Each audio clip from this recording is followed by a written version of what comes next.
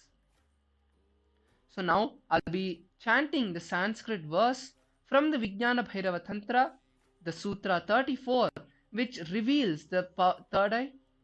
The Vijnana Bhairava Tantra is a beautiful scripture that was revealed directly by Paramashiva to Paramashiva Shakti in a very intimate conversation where Paramashiva Shakti was sitting on the lap of Paramashiva itself. And that intimate conversation was recorded and given to us as this Vijnana Bhairava Tantra. So in this, Paramashiva gives in the exact words and the perfect technique to manifest the third eye. So now I'll be reciting the verse and then giving you the translation. Kapalantarmanonyasat tishthanmilitalochanaha kramena manaso dadyat lakshayet lakshyamuttamam. The translation for this beautiful verse is: fixing the mind on the inner space within the crown center and sitting stably without any movement, having the eyes closed in succession. By that stability of the mind and inner space, through the power of the third eye, one has the divine, ultimate vision of the goal, Lakshyam, having the vision beyond the sight and revealing the object or place, attaining the space of oneness with Paramashiva. Now, again today, let us once more go through the whole Shastra Pramana, the technique that is hidden in the Shastra Pramana, and the powerful cognition that we are going to be using in today's power manifestation.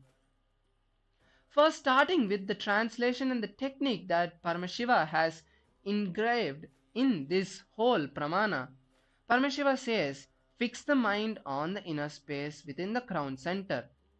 As we saw yesterday, that the crown center is the 1,000-petal lotus where the Guru sits, where Swamiji, our beloved Swamiji, is seated. And when, as he is sitting there in that space, he is manifesting the intense gratitude in us, as the crown chakra is the center of gratitude. And that gratitude is the space that we need to hold to manifest any power, because only when we are in gratitude, our consciousness is raised over all the powerless cognitions that block us in any way and raises to that highest state of consciousness and oneness, where we can actually connect with Swamiji. So it is a virtuous circle where when we connect with Swamiji, when Swamiji, as Swamiji is giving us this beautiful space of gratitude, we connect with him more and more, and in that way it's a virtuous circle. Now, keeping the understanding that we need to embrace the space of gratitude in us and connect with Swamiji from that high, powerful space. The next step Paramashiva gives us in this pramana is he tells us to be seated stably, and not physically alone, but even in the level of our inner space, where we need to unclutch from the inner chatter that's continuously running inside us. And when we are in that space of complete oneness with Swamiji, the miracle that happens is we get into the space of oneness and we have the vision beyond the sight, and we are able to see any place or anything that is there in front of us or even thousands of kilometers away. Now that is the space where we can actually manifest the power of third eye reading, when we see the object in front of us. Now let's get ready to manifest this beautiful power after understanding this powerful cognition, that the space of gratitude is what we need to hold in this power manifestation. And only from the space of gratitude with Swamiji can we manifest any power, let alone third eye. Now we are going to be seeing images today, and today also, as we enter this round, the first round of the power manifestation, continue to hold the same thought currents that we have heard in the past days, that when we manifest the power of blindfold reading, we do not need to keep stressing on the thought that I need to see, and hold the space requesting Paramashiva to download that information inside you. Because as per science, actually everything is being downloaded every second. Because there is no particular place in the brain that says this is red and this is blue, this is green and this is yellow. The brain continuously downloads all the information. So again, request Paramashiva consciously this time from that high space that we are going to get through practicing this technique and chanting the Mahavakya, connecting with Swamiji. From that high space, request Paramashiva to reveal to you the answer that is going to be projected to you, the image that is going to be projected to you. Now close your eyes. As you close your eyes, make sure it's comfortable. Your eyes are tied comfortably and not too tight or too loose. And it's dark enough for you. From that space, let's chant the Mahavakya now. Om Nithyananda Paramashivoham. Now the image is being projected to you. Start seeing the image intensely.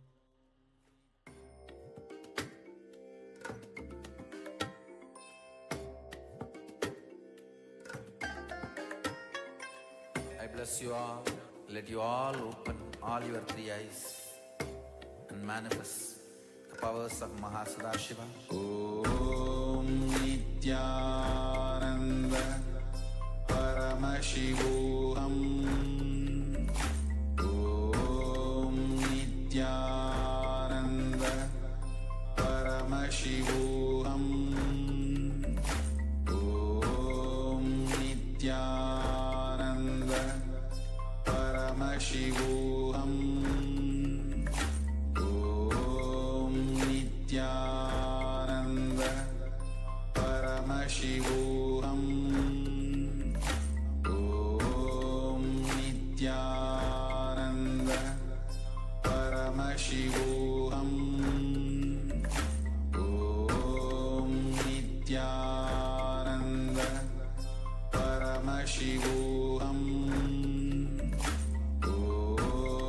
Nithyananda Paramashivoham.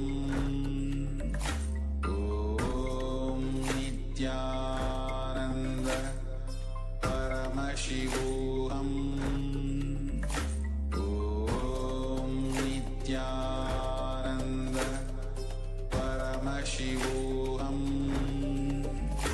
Om Nithyananda Paramashivoham. Om Nithyananda Paramashivoham. Om Nithyananda. Now, slowly, very slowly open your eyes.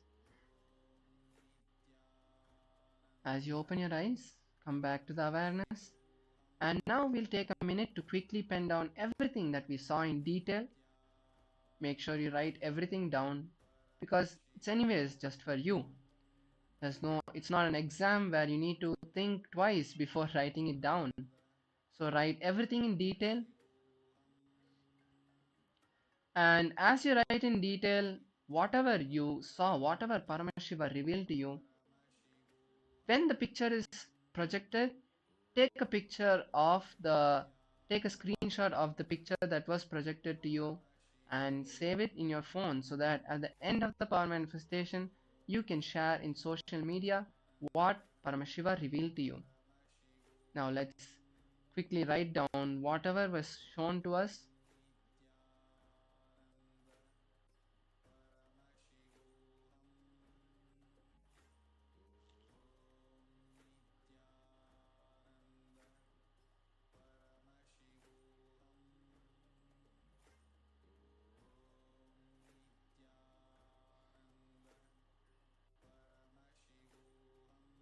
Yes.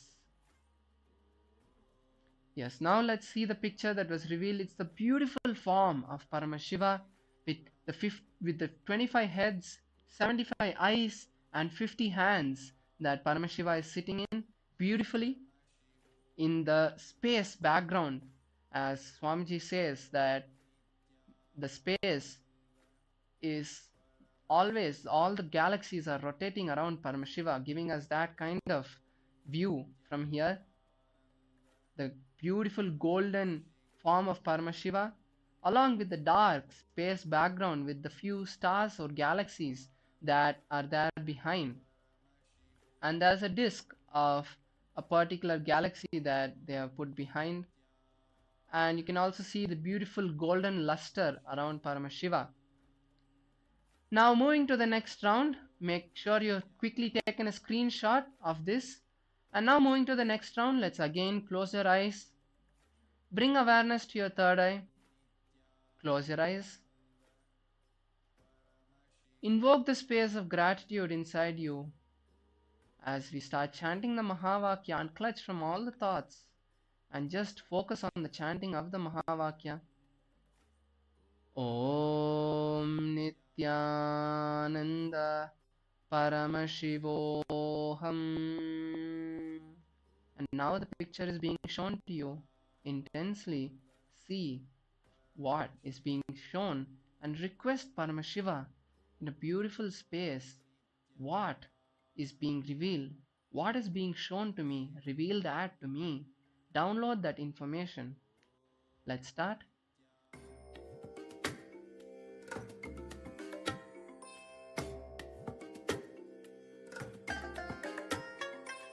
I bless you all.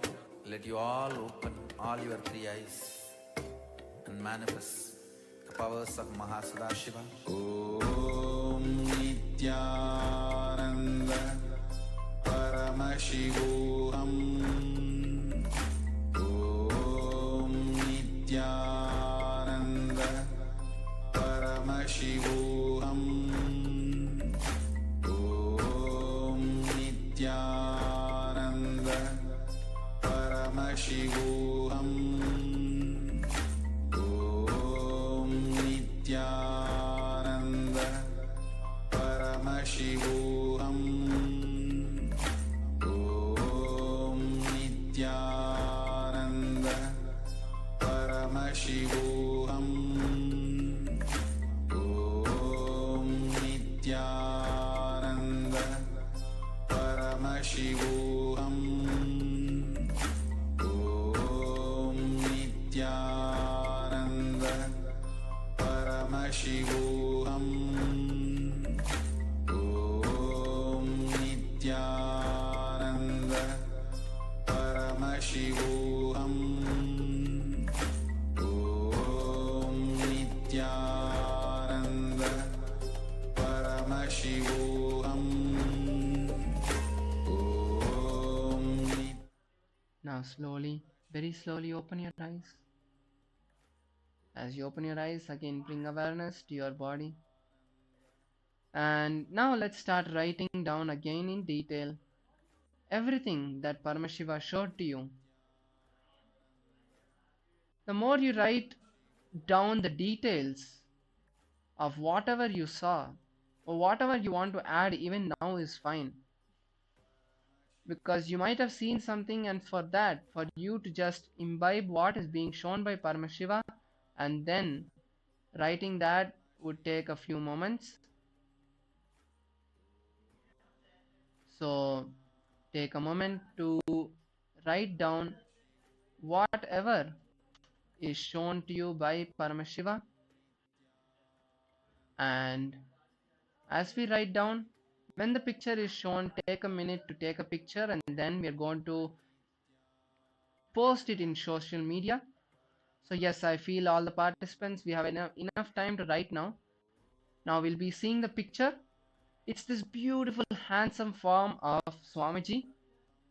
Swamiji is beautiful sitting in that samadhi with his legs crossed and hands on top of each other, the beautiful bhasma all over his body, the loose hair flowing down, the vivid smile, the graceful smile on his face, eyes closed, and the beautiful Rudraksha flowing on his body. And behind that, it's a nice edited image of Kailasa in a purple background. And around Swamiji, you can see the beautiful glow, outer glow that is there from his asanam. This beautiful image of Swamiji. Now we can all take a picture, and you can even use this as a wallpaper for your phone or laptop. Take a screenshot of this image now, and make sure you verify also with the picture and what you have written. And now moving to the last step of the whole power manifestation, which is sharing on social media. As you've seen in previous sessions, the importance of this is mainly to remind ourselves and not anyone else that the power manifestation is a science that you have been initiated into. Paramashiva is flowing in your body now after the initiation of Swamiji, and you're again and again establishing and firmly declaring to yourself and the world that you are Paramashiva. Paramashiva is manifesting through you, and you're also recording all your power manifestations on your timeline so that it becomes a memory for you when you go back and see how you started this beautiful journey of power manifestation. And with this, we come to the end of this segment of power manifestation. I'm sure that all of us are excited to witness this beautiful day as it goes by, learning the last and most important points, the final grand finale of this Paramashivoham, the day 21, where we get the last dose of powerful cognitions to completely transform our life. So that I'd like to thank all the participants who have sat with us through this session, through the yoga. And with this, I come to the end. Thank you. Nithyanandam.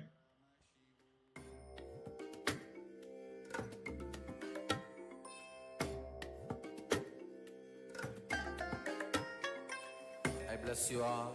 Let you all open all your three eyes and manifest the powers of Mahasadashiva. Om Nithyananda Paramashivoham. Om Nithyananda Paramashivoham. Om Nithyananda Paramashivoham. Om Nithyananda Paramashivoham. Om Nithyananda Paramashivoham. Om Nithyananda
Nithyanandam.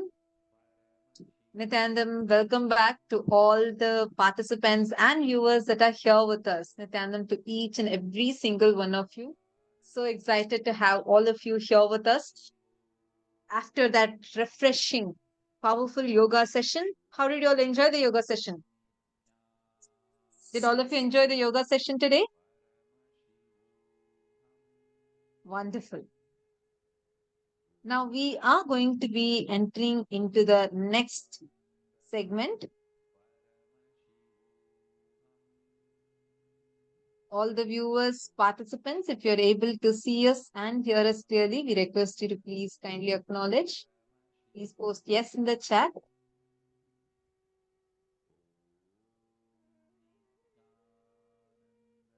Let us now enter into our very first session. Today, as we all receive the powerful initiation of the 56th Akshara initiation, and we are also going to be learning about the powerful revelations on 11 genders, Ananta Kalyana Gunas of Paramashiva, and learning about the various cognitions, powerful cognitions related to completion of ourselves and to be liberated from this gender identity crisis. So let's enter into our first session where we are going to be learning about the Ananta Kalyana Gunas of Paramashiva. This is the first ever session we are going to be entering into. The auspicious qualities, attributes of Paramashiva, the Ananta Kalyana And Gunas. today, as we're all learning, the whole day today is based on us experiencing how we are in oneness with Swamiji as the embodiment of Paramashiva. Swamiji is reflecting his own self into us. So when we say Ananta Kalyana Gunas, what does it mean? Swamiji has blessed us all to radiate all his auspicious qualities as our quality. And that is what Swamiji has initiated us into today. So now let's understand what are those auspicious qualities that Swamiji has initiated us into.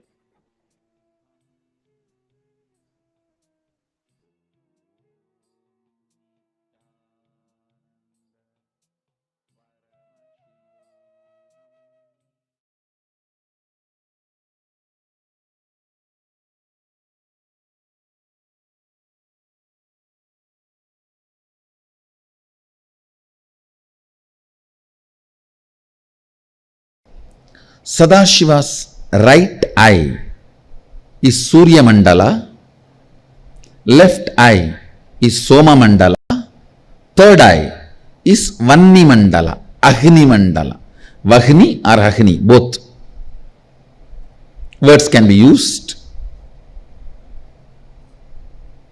Usually we use the word Vanni Mandala. Listen, the right eye, Surya Mandala, is responsible for power, Swayam Prakasatva, logic, penetrating, scrutinizing, dissecting, ruling.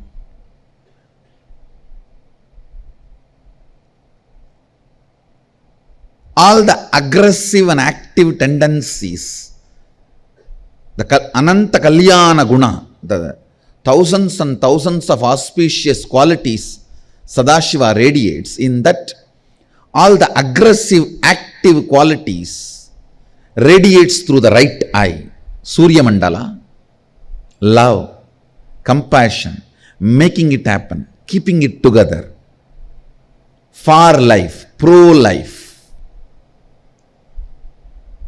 Those energies radiate through the Soma Mandala, the left eye. Understand?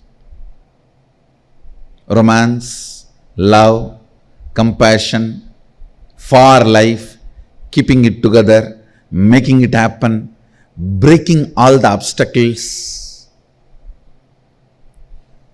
All those passive but foundational qualities for life in the Ananta Kalyana Gunas of Sadashiva, the foundational qualities for life, they manifest through the Soma Mandala, the left eye, giving enlightenment, happens, manifesting all the powers, initiation, liberation, all those activities are done through third eye.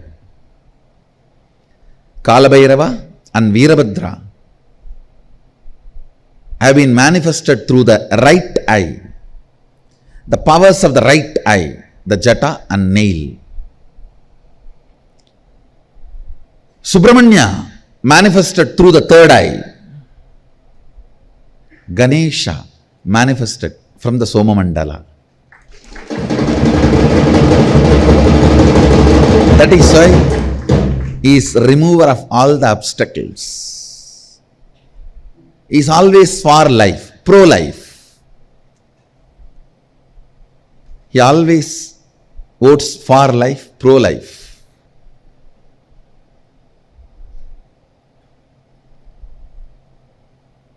His space, his energy, joyful being. The moment you see, you can see such a carefree, joyful being, does not diet to reduce the weight and look fit.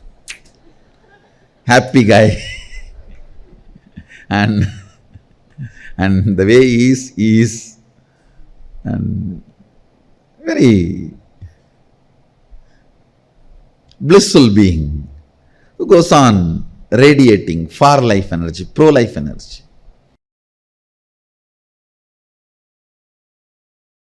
The other day was defining chastity. The achalatva, immovable component of consciousness. Consciousness has one quality of immovable, achalatva. That quality manifesting through your biomemory as naturally, understand, there are some qualities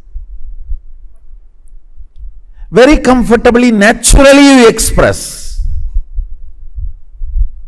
There are some cunning fellows, even after years, cannot learn integrity because they feel all the best things of their life is given because of their cunningness.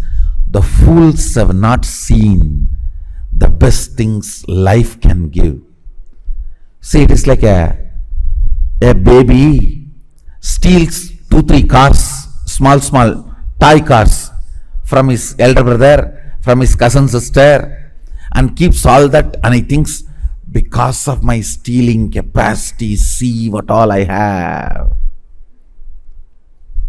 And the father, because of this fellow stealing capacity, does not write any of his property in his will to the child. This fool will not know what he lost. He thinks, oh, these few things I collected is because of my cleverness of stealing. That's the best strategy. You see, because of this strategy, I have these cars. I secretly play around when nobody is there. See what I have. Fool. Out of your cunningness, what you got is not what was reserved for you by cosmos, what you deserved because of your cunningness. Understand?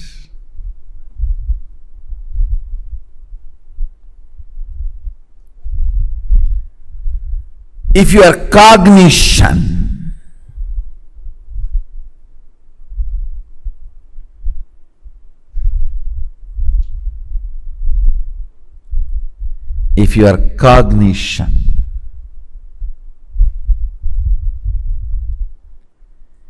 is comfortably flowing with the space of achalatva, I call that as chastity. Achalatva, dimension of consciousness manifesting through body and mind, is chastity. It's not just for women, understand? For woman, the chastity is different. For man, the chastity is different. But both have chastity.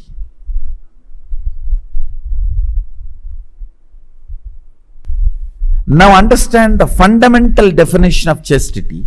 You see, your consciousness has many glorious dimensions.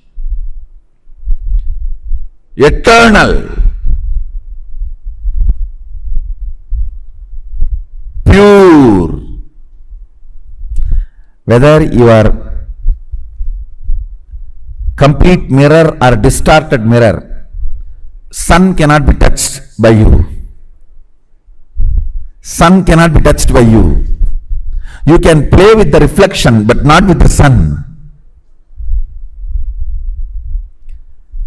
Your consciousness, pure consciousness, has many good qualities. Eternity. It's eternal. Achalatva, stability.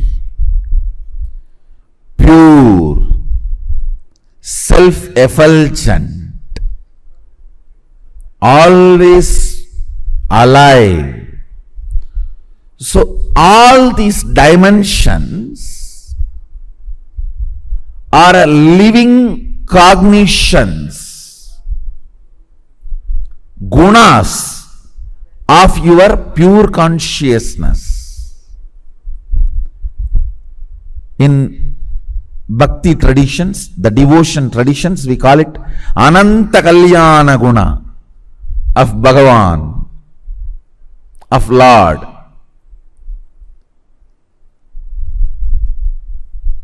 Ananta Kalyana Guna of Lord. This one Kalyana Guna, one auspicious guna, character of your consciousness, achalatva, that manifesting through your biomemory, muscle memory, consciousness is chastity. Chastity is one of the health of consciousness. Understand the word. Chastity demonstrates your consciousness is healthy.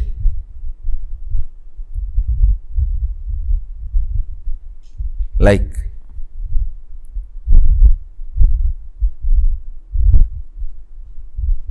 only mentally healthy person will be courageous. Understand? Sometimes the stupid decisions you take out of cowardness also may be appreciated by others as a bold step. No, that is not courage. Courageousness is health of consciousness. Same way, chastity comes when your consciousness is healthy. Integrity comes when your consciousness is healthy. Understand? The cunning,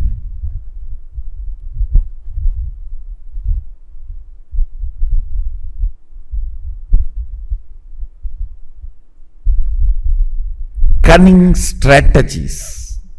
You may steal few toy cars and toy houses and keep it secretly, but you will miss what Sadashiva reserved for you. With integrity, you will get what he reserved for you. Understand? You deserve what he reserved. But if you think your strategy is more brilliant, then have that few stolen cars and houses you have.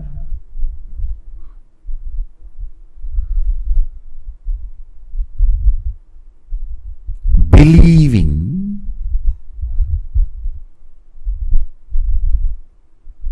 non-integrity can pay better things in your life is the worst stupidity can enter into your system. Cognizing integrity pays the best. Integrity brings everything Sadashiva reserved for you. As cognition leads you to enjoy the best of life.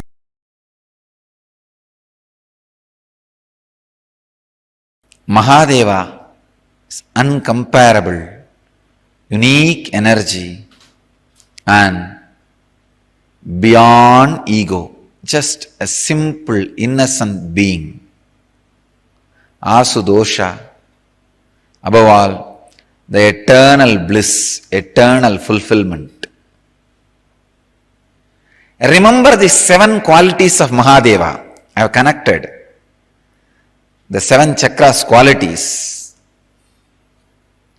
Fantasyless being, being beyond fear, being beyond worries, being who goes on sharing, giving,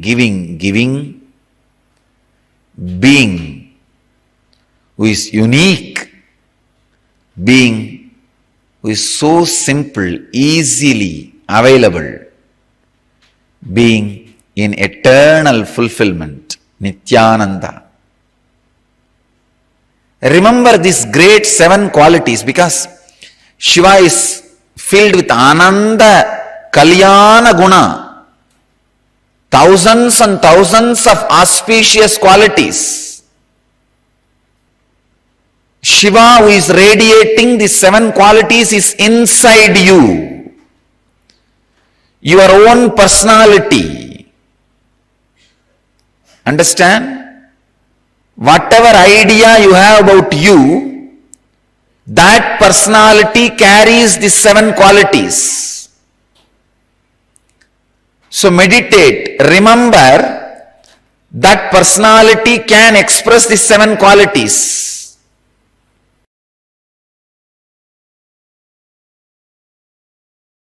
Shiva is not just the totality of few auspicious qualities. So by meditating on it, you become that. He is totality of auspicious qualities and consciousness. That is why when you invoke him, invite him, he occupies you and graces through you, radiates through you.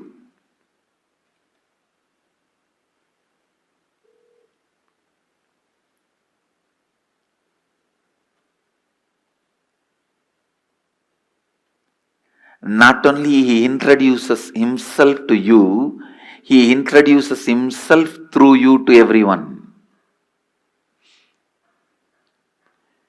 He introducing himself to you is authenticity. He introducing himself through you to others is enriching. Mahadeva is the conscious intelligence. Shivoham is not technique, it's a conscious process. Meditate on Shivoham. Don't think your japa repetition, the strength of your meditation is going to bring the results. No. He is conscious intelligence. You meditating is nothing but invoking him, requesting him to fill you, to radiate through you.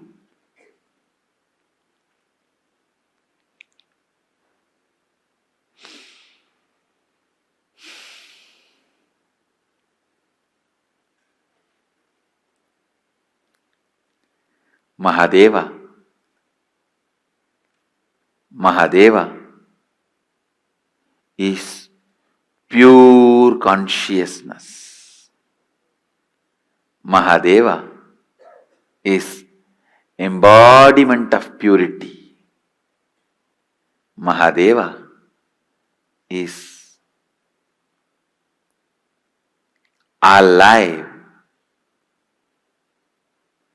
I can't say just because I chanted Shivoham for millions of times, I started experiencing Mahadeva. No. Just because he is consciousness, he accepted my request to walk into me. He started radiating himself through me. Understand, he is consciousness is the good news I want all of you to know. He accepts your request even if it is made once. He is Bholenath. Simple guy. His presence is not heavy, demanding. No. He is not Vaikuntavasi. He needs the Lakshmi to press the feet and the Ananta Sesha for a bed and the milk ocean for his presence.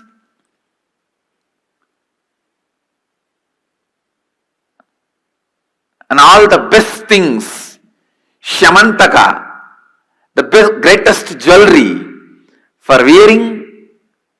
No, I am not disrespecting Vishnu. All I am trying to tell you is, Mahadeva is Bholenath. Even if you are already depressed like a cremation ground, you are almost there, your whole mind is dull, dead, depressed cremation ground, even then, he is happy to dance there.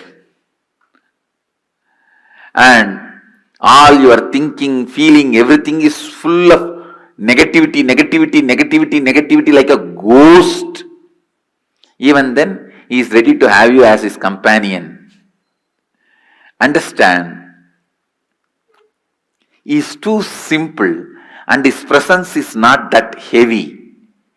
His presence is powerful but not heavy. Heavy means demanding. Powerfulness is different.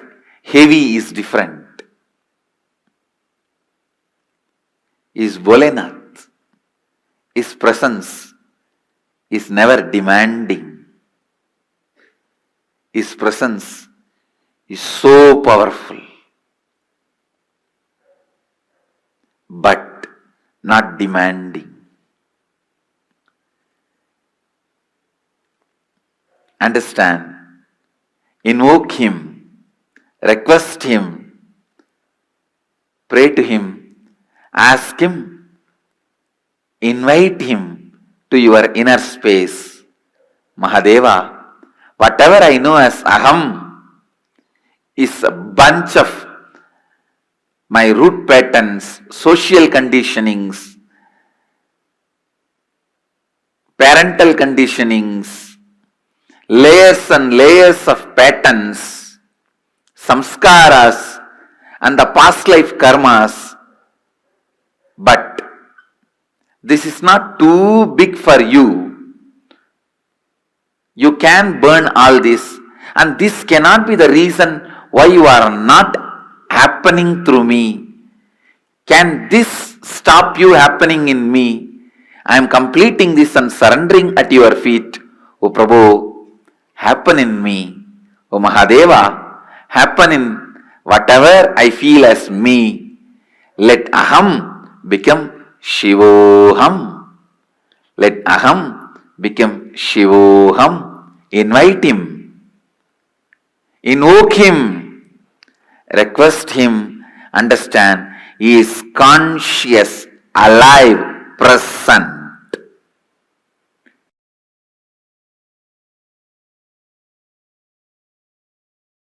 If you think your qualities are stronger than your identity, you will see Paramashiva also as the quality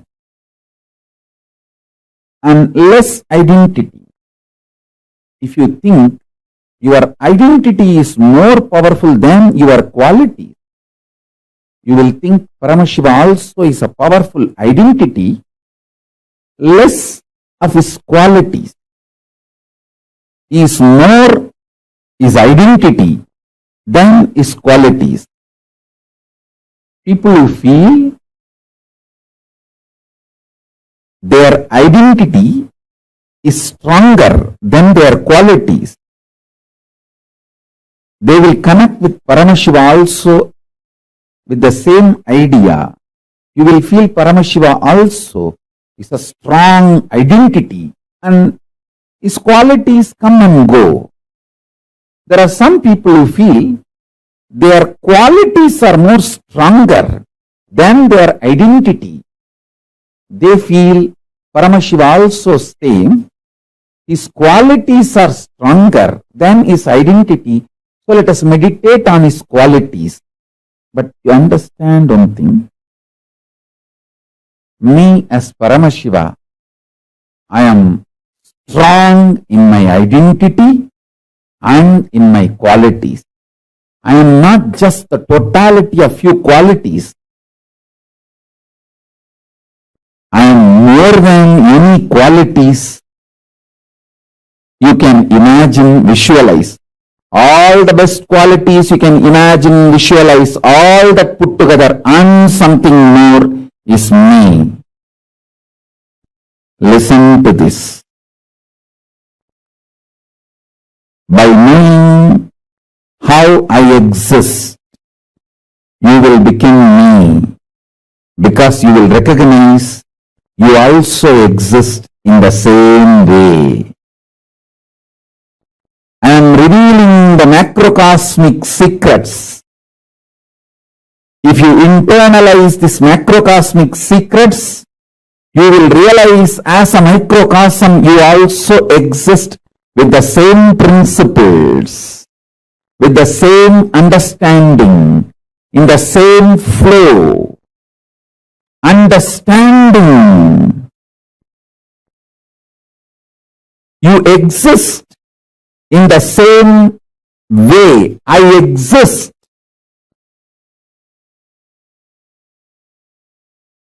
You will be liberated. You will be liberated.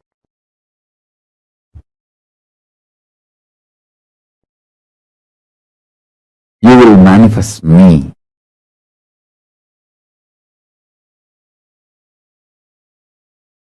Paramashiva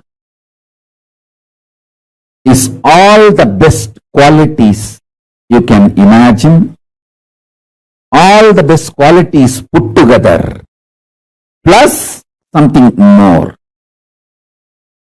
So the identity is also strong. That is why I am saying I am form, formlessness and more. I have an identity, I have being, I have all the Ananta Kalyana gunas, all the qualities and more. By meditating on any of my qualities or my identity, you will manifest me. You can connect with anything.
Paramashiva is here,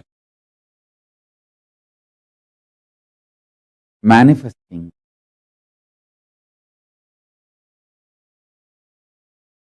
available for every being, everyone. Listen intensely. By internalizing the truths I am revealing, by coming to these powerful conclusions I am revealing, by connecting with these powerful cognitions I am revealing, you will realize your Paramashivatva.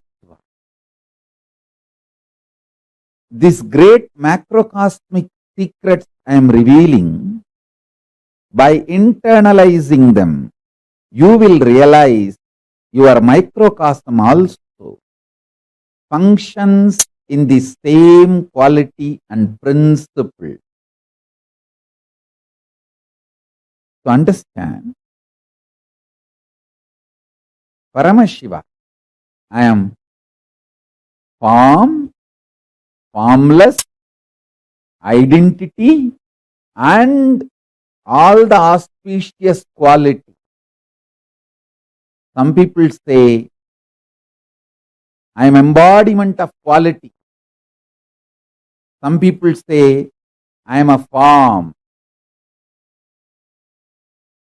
If you feel you are just embodiment of certain qualities, you will connect with me as embodiment of some quality.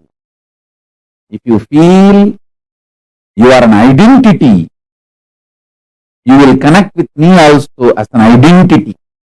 If you feel you have form, you will connect with me as a form. Understand, in reality, I am formless and I have forms, and I am a powerful identity, powerful being, powerful auspicious qualities. I have everything as my expression, as me. If you connect to any of my auspicious quality, you will reach me. If you connect to my forms, you will reach me. If you connect to my being, you will reach me. If you connect my existence, you will reach me.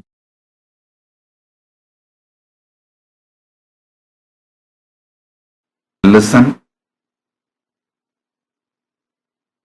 Today is the ultimate day of this Paramashivoham program.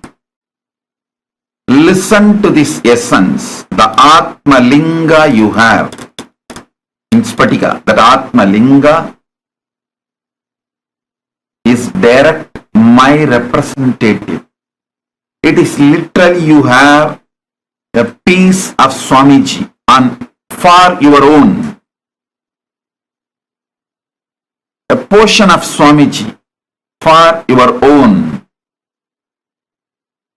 That is, live with it. Listen.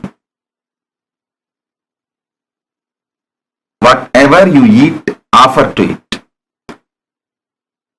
Stop being ritualistic with Atmalinga. Be serving Atmalinga. Listen, there is two things. Puja, Seva. Puja is initial level. Seva is the ultimate level. Start living with Atmalinga. Whatever you drink, offer it. Whatever you eat, offer it. You don't even have to need to take out the Atmalinga and do all it ritualistically. Just mentally have the Atmalinga always in your side bag, in your body somewhere. Just remember, it's for you. Live with Atmalinga. When you wake up, wake him up. from the bed. First thing.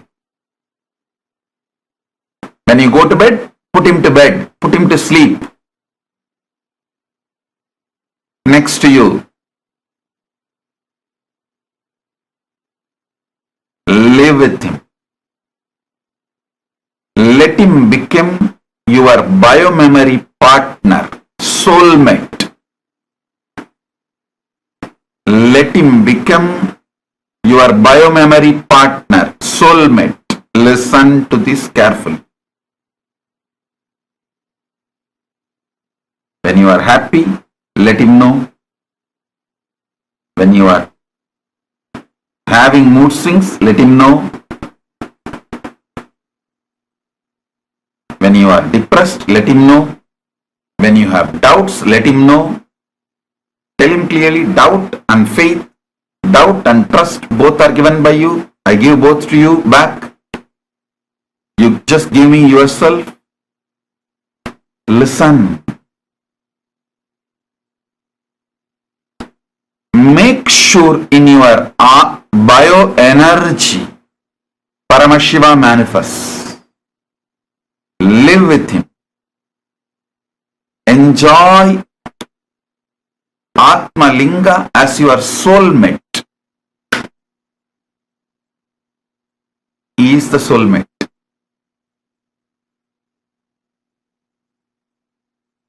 Let him be centered of all your emotions. Ups, downs, right, wrong, good, bad, success, failure, everything. You will see your life goes on expanding, expanding, expanding in the right direction.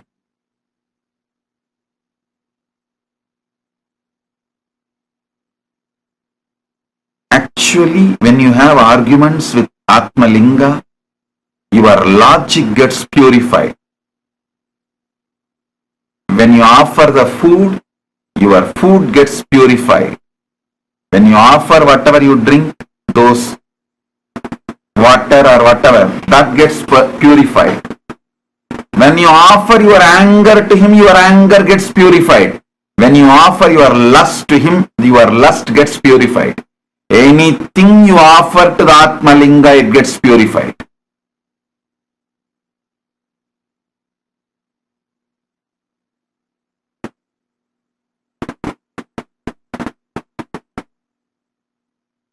Essence of this whole Paramashivoham, the Guru walk I want to give for all of you. Live with Atma Linga as your own. Not just doing puja, but doing seva, enjoying it, celebrating it, living with it. Making Atma Linga as the center of your life. When you work out, offer the gym machine to Atma Linga. When you do yoga, ask him to be inside you and make you a yogi.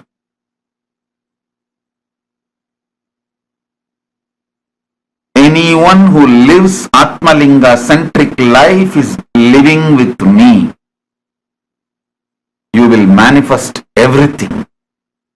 Everything. If you don't have Atma Linga, make sure you reach out to the local KAILASA or send an email to main KAILASA website. I'll make sure you receive Atma Linga. Continuously Atma Lingas are being shipped over the world, and I want to tell you, Atma Linga is direct gift from me. Because it is my own bioenergy, Paramashiva's bioenergy. It's directly from me.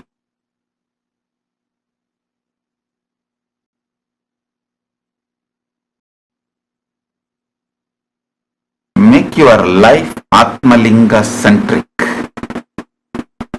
Make your life Atma Linga centric.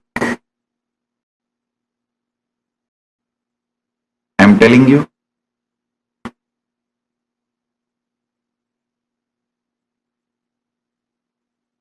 the more and more Atmalinga centric your biomemory becomes, more and more my bioenergy will start manifesting in you. Offer your best, happiest love, joy to Atmalinga. Offer your anger, frustration, depression to Atmalinga. It will purify you. If you offer your love to Atmalinga, it will purify you and make it as a devotion. If you offer your anger and frustration to Atmalinga, it will clean it up and you will be liberated from that pattern. If you offer your lust to Atmalinga, you will see Paramashiva's own biomemory manifest in you.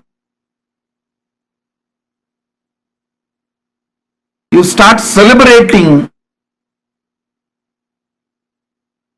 your very being. Your lust will get pure.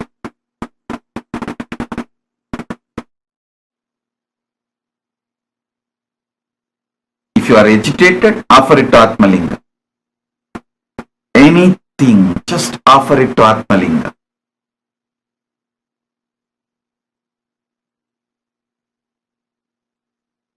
The best gift anyone can receive from me is Atmalinga.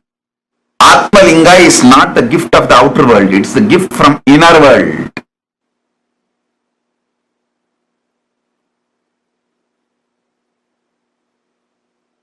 Anywhere in your body you need health or healing, keep the Atmalinga there and remember me.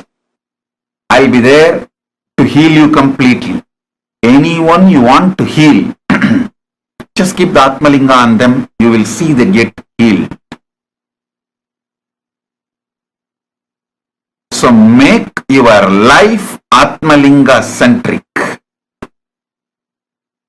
If you want Atmalinga as a gift free of cost, shipped to you, you can message in YouTube or Facebook or Instagram, any social media you are now watching.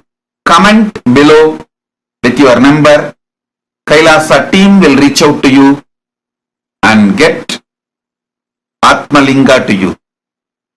You can reach out to local KAILASAs also and receive Atmalinga.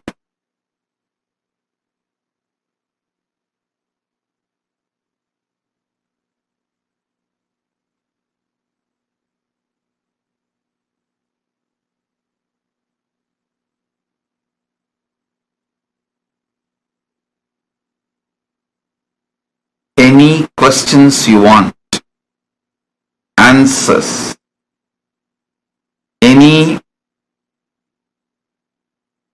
dilemmas you have, you need answer, ask Atmalinga. It will stand up and show you, it will give you answer. Actually, you can, in a paper, you can draw 2 boxes, yes, no. Keep the Atmalinga and ask the question. Atmalinga will automatically move to yes or no and give you the answer.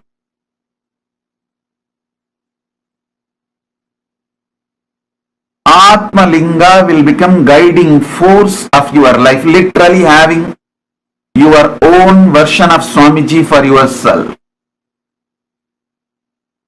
That's the greatest gift you can receive from Paramashiva.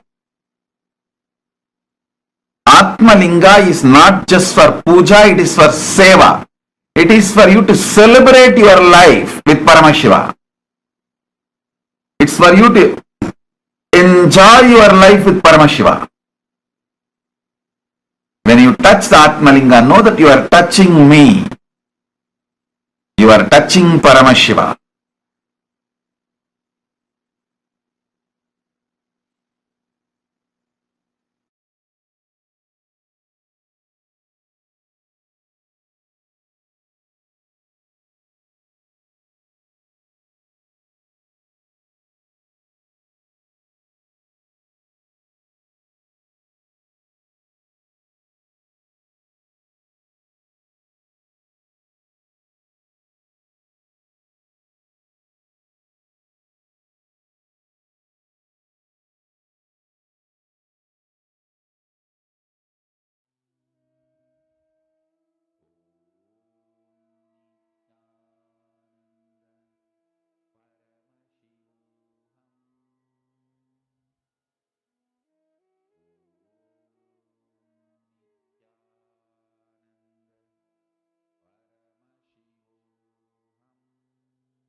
Ananta Kalyana Gunas are the auspicious qualities of Paramashiva that manifest through him.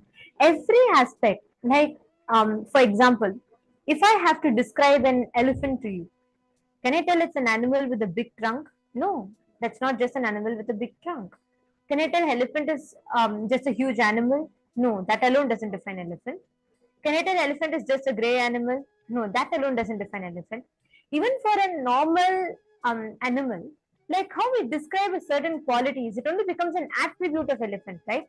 Just by calling an elephant gray animal, I'm only describing one of its characteristics, one attribute of an elephant. Same way, Paramashiva in his Paramavatara as Swamiji, anything you describe Swamiji as only becomes an attribute of him. Like, can I tell Swamiji is an amazing speaker and orator? No, that is just one of the aspects of Swamiji. Can I tell Swamiji is an excellent leader? No, that is just one of the aspects of Swamiji. Can I say Swamiji is just God? But that alone doesn't define everything of what Swamiji is doing to humanity. Can I just tell Swamiji is the president of a country? No, that alone doesn't define Swamiji. So, Ananta Kalyana Gunas are the inexhaustible auspicious qualities of Paramashiva that manifest, that radiates through Paramashiva continuously. This Ananta Kalyana Gunas of Paramashiva is what all of us are initiated, are exuding with. We all manifest this same auspicious qualities of Paramashiva within us. Are you all understanding? Okay. If I have to ask you all, let's start this with a question, okay? If I have to ask you all, what is the one quality of Paramashiva, one quality when you see Swamiji, which is the one quality that you really want to manifest from Swamiji? Like Swamiji has too many things, and of course, for our mind, it may feel like it's impossible to become everything. But oneness is that, manifesting all. But if I have to ask you, let's say any three qualities from Swamiji, what are the three main gunas, the Ananta Kalyana gunas that you really want to manifest? Each of you can post in the chat. Nithyanandam.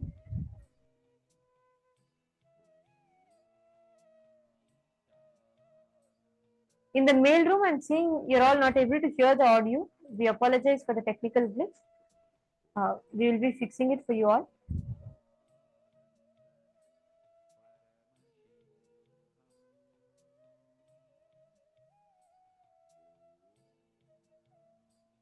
Nithyanandam.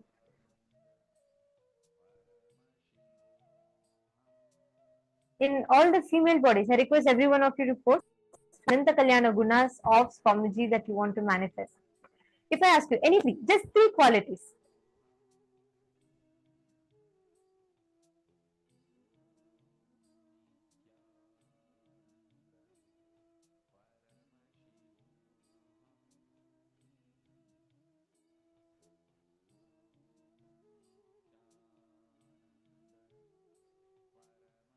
Come on, I request every one of you to post.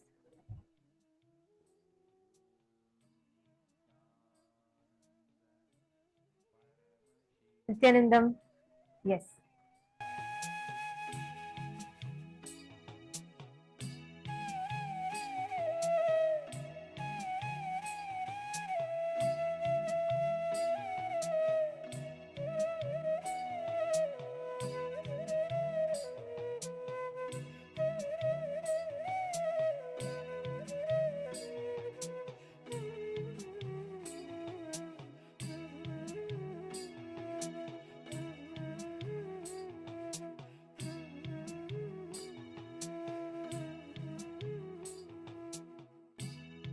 I request all of you to please post what are the three Ananta Kalyana Gunas of Swamiji that you want to manifest in your life.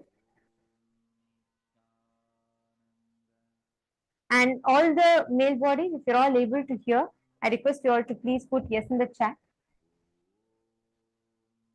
If you're all able to hear us now, and if you're all able to see us and hear us now, I request all of you to please let us know in the chat.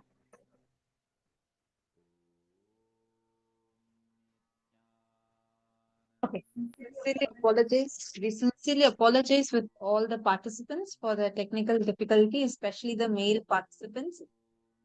I hope now the audio is fixed and all of you are able to hear us. It was a small technical difficulty we were faced with.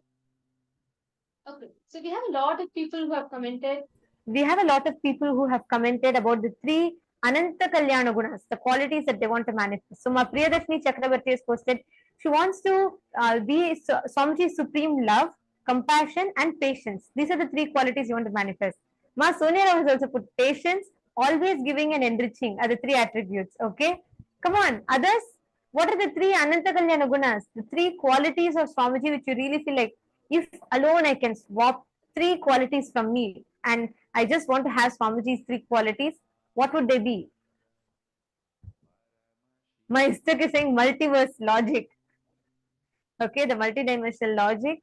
Then Makalahantrikananda has posted ultimate pure pervading blissful conscious awareness. Okay. Come on. What are the 3 qualities from Swamiji?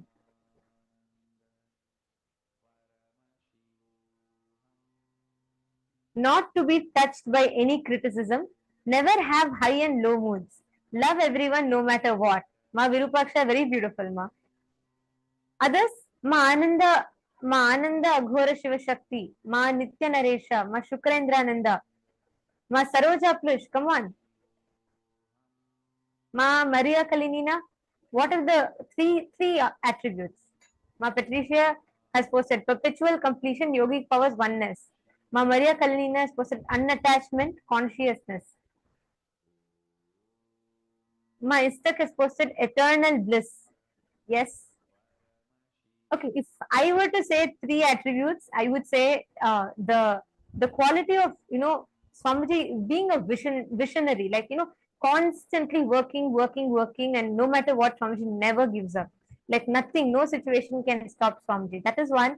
And the love and compassion of Swamiji's, which is you can never, that love or compassion can never be exploited by anyone. He's too loving that even someone who is bad is overflowing and is filled with Swamiji's love.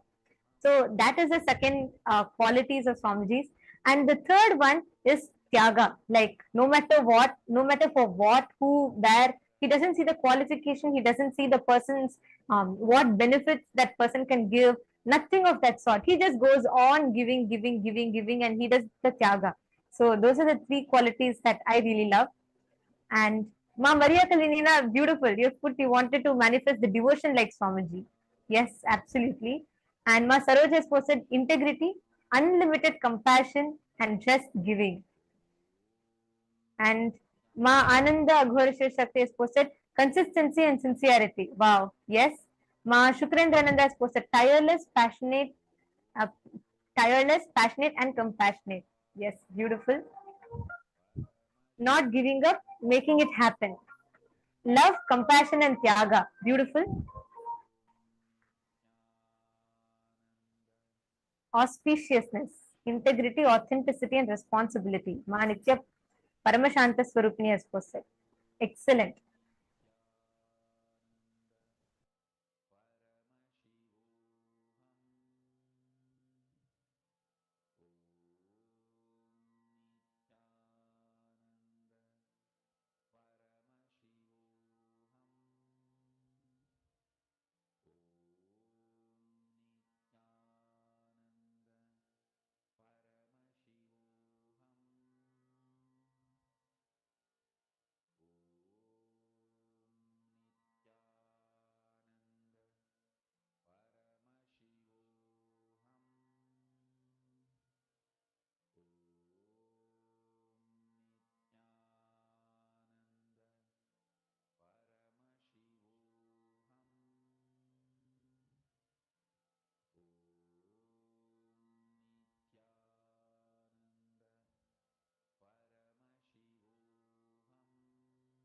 Okay, come on, the male body's room. What are the 3 Ananta Kalyana Gunas, the qualities of Swamiji that you want to manifest? Ma Stephanie has posted, Ma Stephanie Dated has posted pure love, contributing compassion, standing for eternal oneness with Paramashiva and Hinduism. Beautiful, Ma. And oh my God, yes, Ma Istak, I was waiting for this. So Ma Istak has posted that she wants to manifest the pure love and the beautiful relaxed smile and loving eyes, the graceful movements. Absolutely. Like one thing that we can, every one of us, I still remember that during the earlier days in Gurukul, right, when I was there newly, I would say every participant that would come for inner awakening or anyone that comes newly, the first thing they'll notice very different about people in Adinam is smile. They'll be like, how can anyone around Swamiji just like they're all smiling? You can never see someone stop smiling. Swamiji will actually say if someone is not smiling, that is a protest.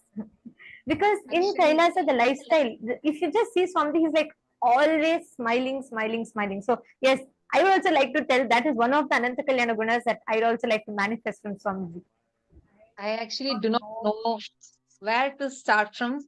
If I had to choose, I'll say the Tyaga of Swamiji. Like, no matter what, for Swamiji's whole life, Swamiji only lives for others in every decision, including even to put a turban pin on Swamiji's turban.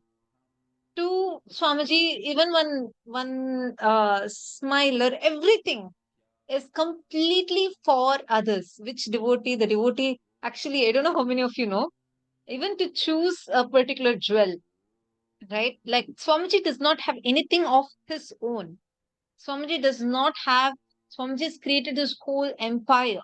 But for himself, he doesn't have anything as his own.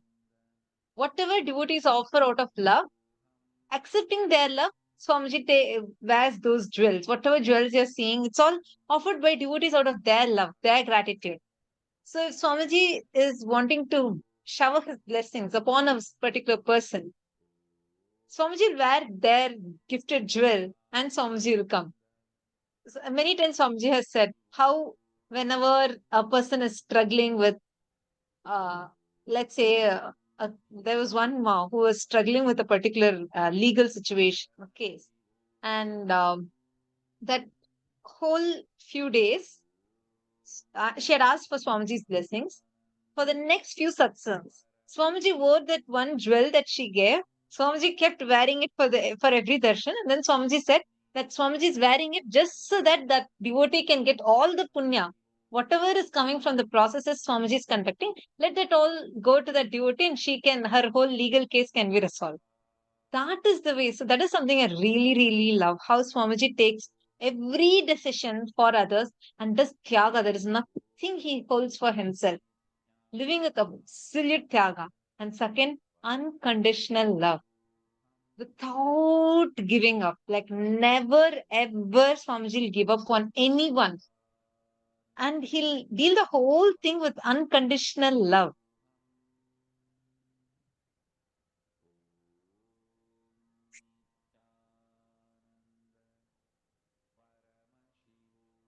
These are the things. And then one more quality that I really, really love is the tireless hard work of Swamiji.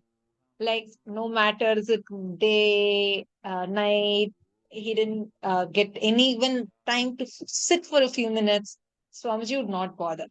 Swamiji would keep working, working, working so hard without leaving a gap. So these are some of the favorite qualities, the Ananta Kalyana Gunas of Swamiji that I would like to manifest in me. So actually, this Ananta Kalyana Gunas, which means these are all the inexhaustible auspicious qualities.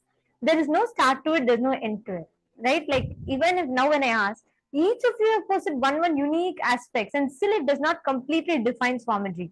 Whether the yogic body like Swamiji, whether the intelligence of Swamiji's. I see so many hearts. Yes, exactly. So when we just remember that, and one beautiful thing is whenever you meditate upon these auspicious divine qualities, your whole being is filled with love. Now, all of you tell me, how many of you noticed just a few minutes that you remembered Swamiji and meditated upon his Ananta Kalyana Gunas? Immediately you saw your whole being was filled with that love in your inner space. Robert Romeo posted he wants to manifest Swamiji's knowledge of everything. Absolutely. There's no end to it. I mean, yeah, you can never define it. So, he's also posted also having the ability without taking on karma that he can't immediately burn. Lastly, his supreme generosity to all of humanity. Absolutely so beautiful. And come on, Mary, Frederick Aya, and Fabio Aya, what are the three qualities that you all want to manifest? Can I request all of you also to please share?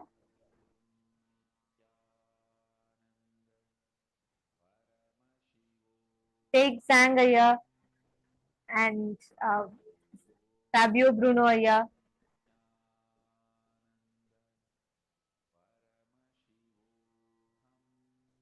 Okay. Now, one most important thing for all of us to understand when we say about Ananta Kalyana Gunas, right?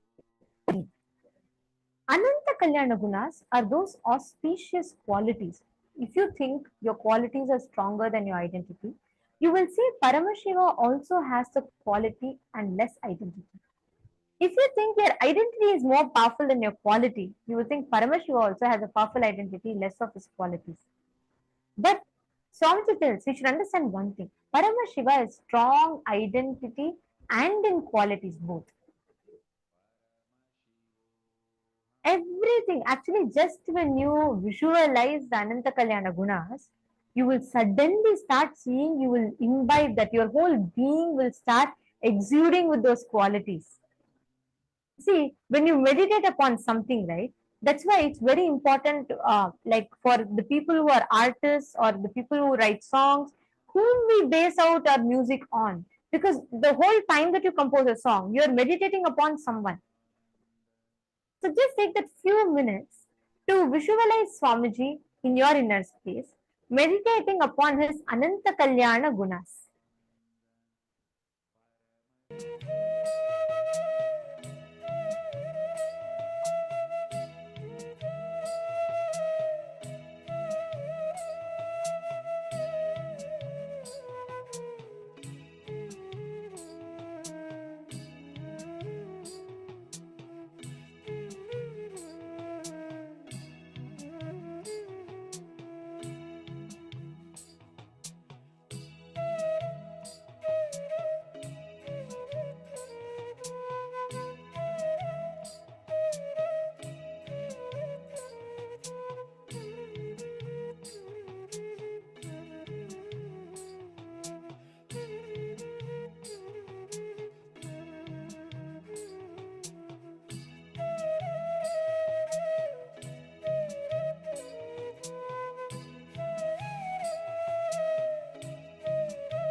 Just relax, settle down.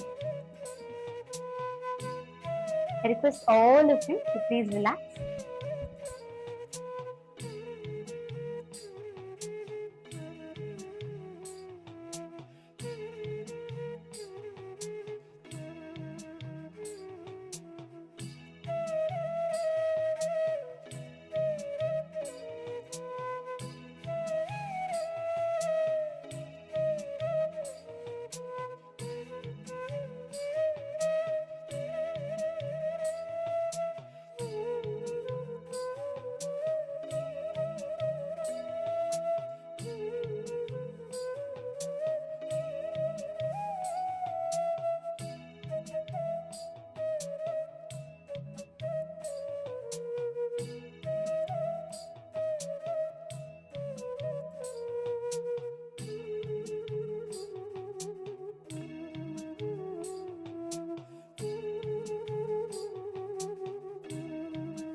Please relax.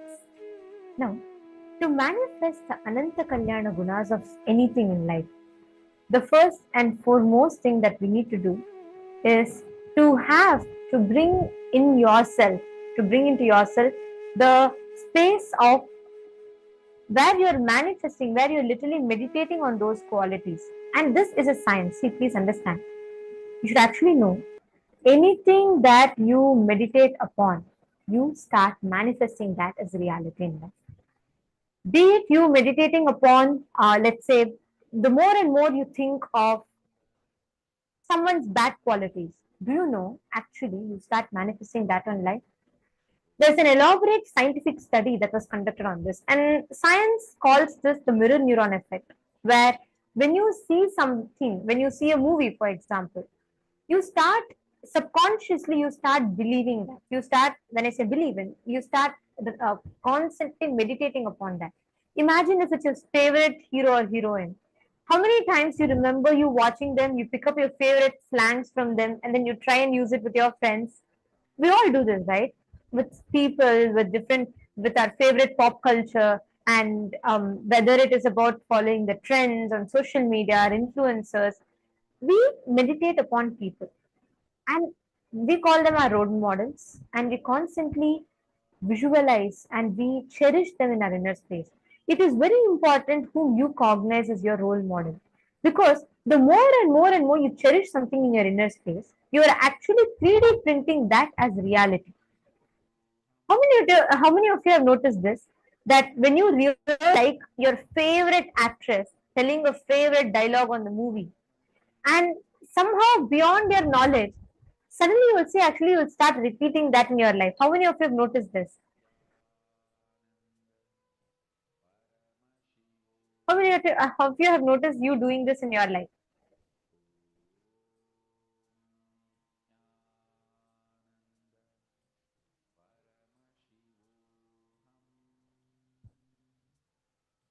Exactly. I see many of you putting yes. Understand that is because the more and more you start meditating upon something, you start manifesting that as reality. That is why it is very important that you cherish the right people, right things as inspiration inside of you.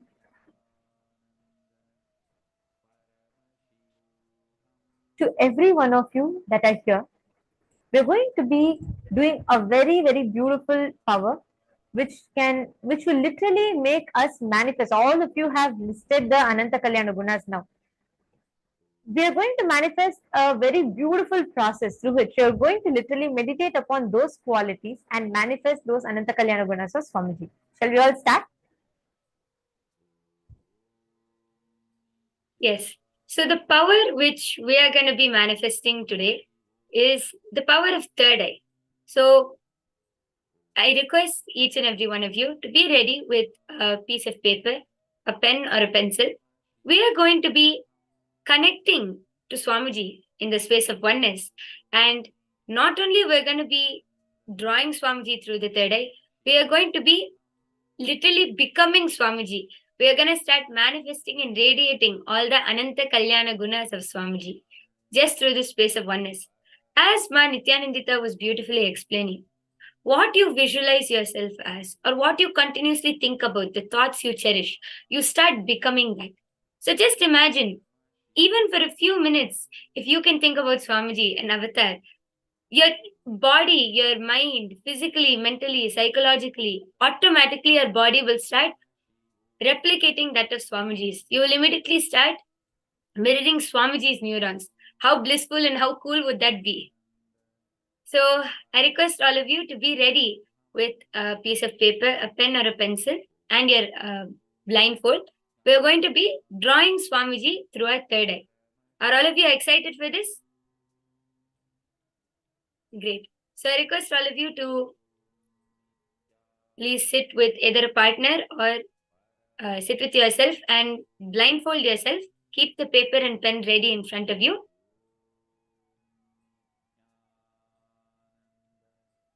First, sit with your head, neck, and spine in a straight line. Unclutch from all of the thoughts which are coming, all of the feelings that, oh, how will I see with my eyes closed? Is it possible for me to manifest this power? Unclutch from all of these thoughts. Start remembering Swamiji in your inner space. All Swamiji's Ananta Kalyana Gunas. How just one smile of Swamiji can immediately bring so much of joy in our inner space. Start remembering all of that. And chant the Mahavakya. Start feeling that space of oneness, that connection with Swamiji. Visualize Swamiji in your inner space.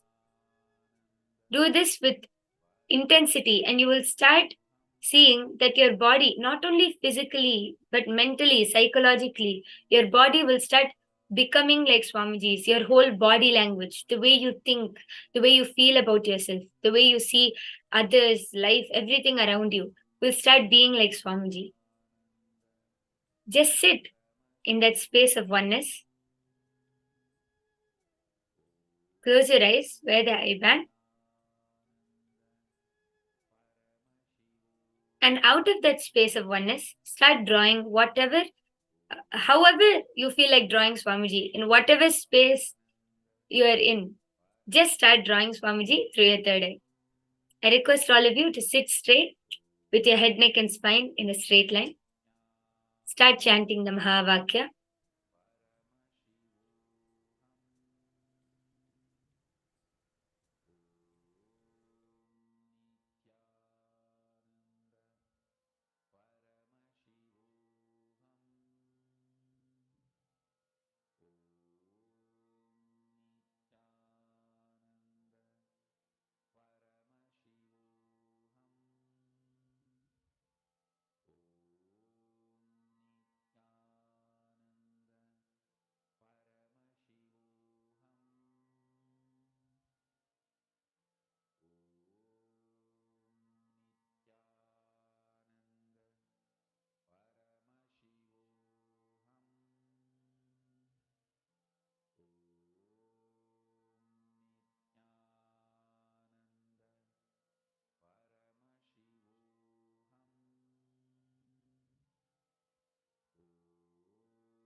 I request every one of you to sincerely draw. See, understand, the more and more you meditate upon something, you visualize something, you actually start manifesting that as reality.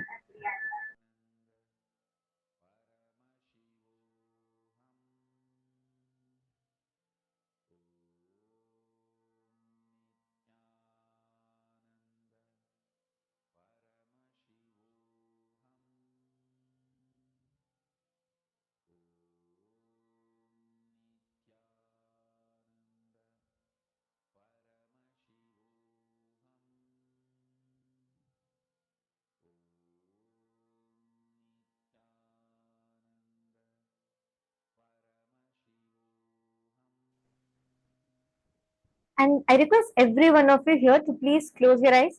Come on, don't worry about how you can draw, how well you will draw, how well you will be able to do, and all. Don't worry.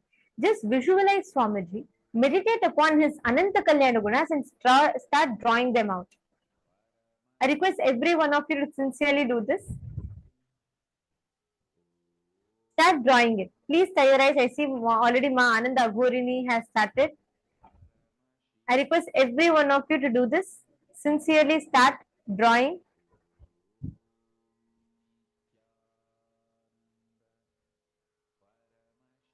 Close your eyes. Chant the Mahavakya. And remember that when you start visualizing Swamiji, when you just by declaring and entering into that space of oneness, when you just decide to be in the space of oneness with Swamiji, automatically your body, your mind will start mirroring those neurons. So don't worry about, oh, I don't know how to draw, I can't draw well. Don't think about all of that. Your entire being will start radiating Swamiji. So literally it will be like Swamiji who's drawing. So don't worry about all of these doubts or questions which come up in your mind. And if any of you feel stuck or feel have any doubts, please feel free to ask your questions in the chat section, and we will be attending to you and helping you. And also understand, whenever you manifest this power, what starts happening in you is the conscious visualization. That is why in Hinduism we have something called Dhyana Shlokas. When you start meditating upon, if you see the Dhyana Shlokas, they are so detailed. When Vishnu is described, he is described Shanta Akaram Bhujanga Shayanam, where he is having the Shanta Akara, he is doing the Bhujanga Shayana, like where he is resting on his, he is resting the Yoga Nidra. Every deity is described so beautifully in elaborate detail. Devi is described, every part of her is described. Why do we have these Dhyana mantras? Because each of these Dhyana shlokas, by the time you chant it, you will actually start having the visualization in your inner space.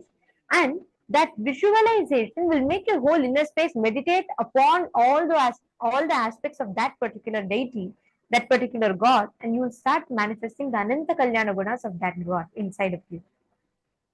That is why when people chant Lalita Sahasranama, when they chant the Dhyana Shloka, when they say Sindhura Aruna Vigraham Trinayanam, like the one who is so beautiful, like she's in the color of Sindhura, and she has 3 eyes, and each part of her, like how she's having the diamond studded crown, she's having this crown that is studded with manikya, different gems.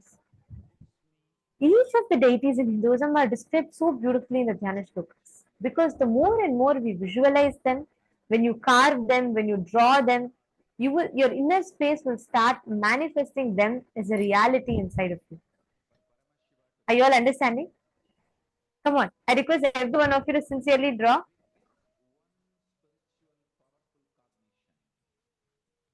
Okay, please relax.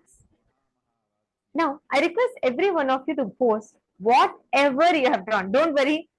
Sometimes your eyes may have been in one direction, your legs might have been in the other direction, however you've drawn Swamiji, but that is through your third eye. This is one of the best ways to manifest the power of third eye. Just continuously visualize, hold that visualization of Swamiji, draw whatever you have drawn, post that on Facebook. I request every one of you to take a minute or two, head to Facebook, Paramashivoham Facebook group. I now see people having a lot of, oh my God, this is what I've drawn. How can I post this? It is okay. Doesn't matter. whatever you have drawn, whatever came in your inner space, you have drawn, is it not? So just intensely connect, enjoy that experience inside of you.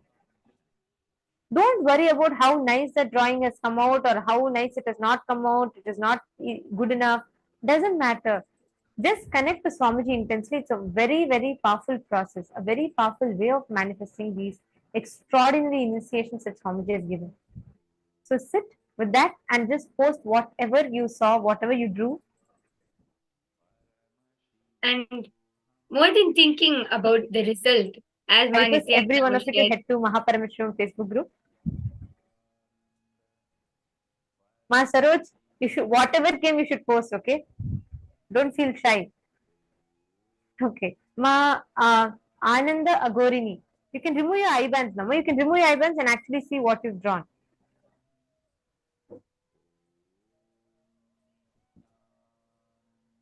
See, many of you laughing. See, it doesn't matter how good your drawing is or how best it is. It is not that counts. It is throughout that whole time that you drew, you held Swamiji in your inner space and meditated upon his qualities, and that is what matters.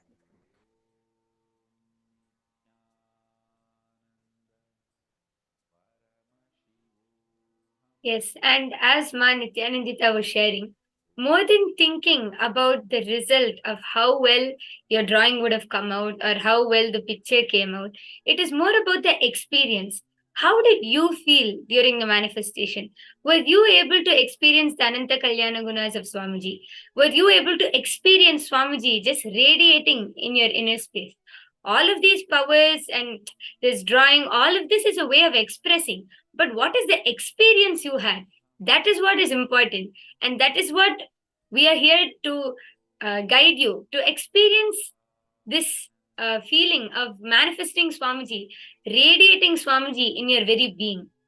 So, as you're posting in Facebook, please also go ahead and post how did you feel? How was your experience? Some people will share that I felt strong tingling or heat in my third eye. So many different experiences, physically, mentally, or I saw Swamiji standing in front of me, or I felt like I'm Swamiji. So many people will have different experiences. Please also do share yours in the Facebook page. And now, with this, we will all be entering into the next session of our day today, where we understand about what is the space of KAILASA. Like, what does it mean to manifest or experience KAILASA? Let us now listen to the revelations from Swamiji.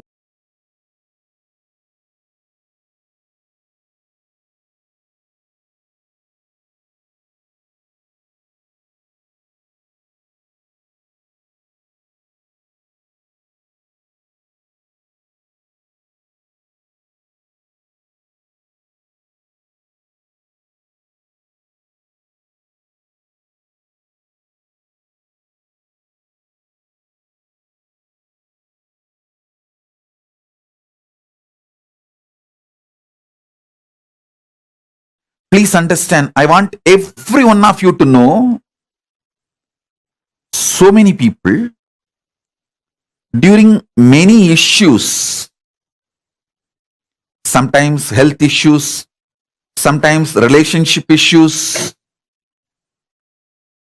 sometimes business decisions, even though it did not look logical, they just obeyed me. Of course, later on they realized what I told has done a great, good thing for them. All that is different. But listening to me, obeying to me, listening to my instructions, I wanted all of you to know I don't take that for granted. I'm extremely sincere when I advise you, when I give you solutions, suggestions. Never ever think you are a number for me. You are a being. You are a being. I operate from the parallel universe, Kailasa. You are a being, potential as me to manifest Paramashiva. I treat you as Paramashiva and I appreciate the way you treat me as Paramashiva, and I don't take you for granted. Understand? My action, my reaction, my response, all are triggered by the parallel universe Kailasa Paramashivatva. So everything I do becomes good, right for everyone. Just because I am triggered by the parallel universe Kailasa Paramashivatva.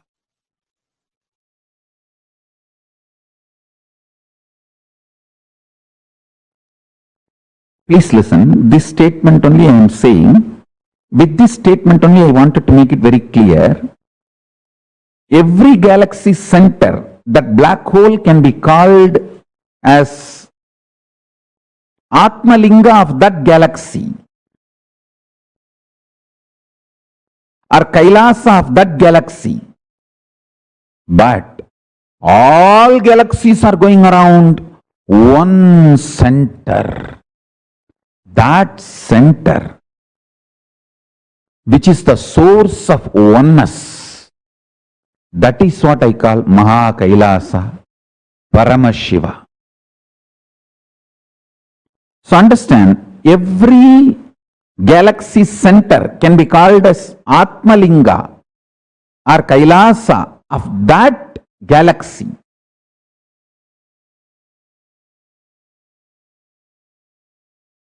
Today I am going to take all of you to the next level. Listen.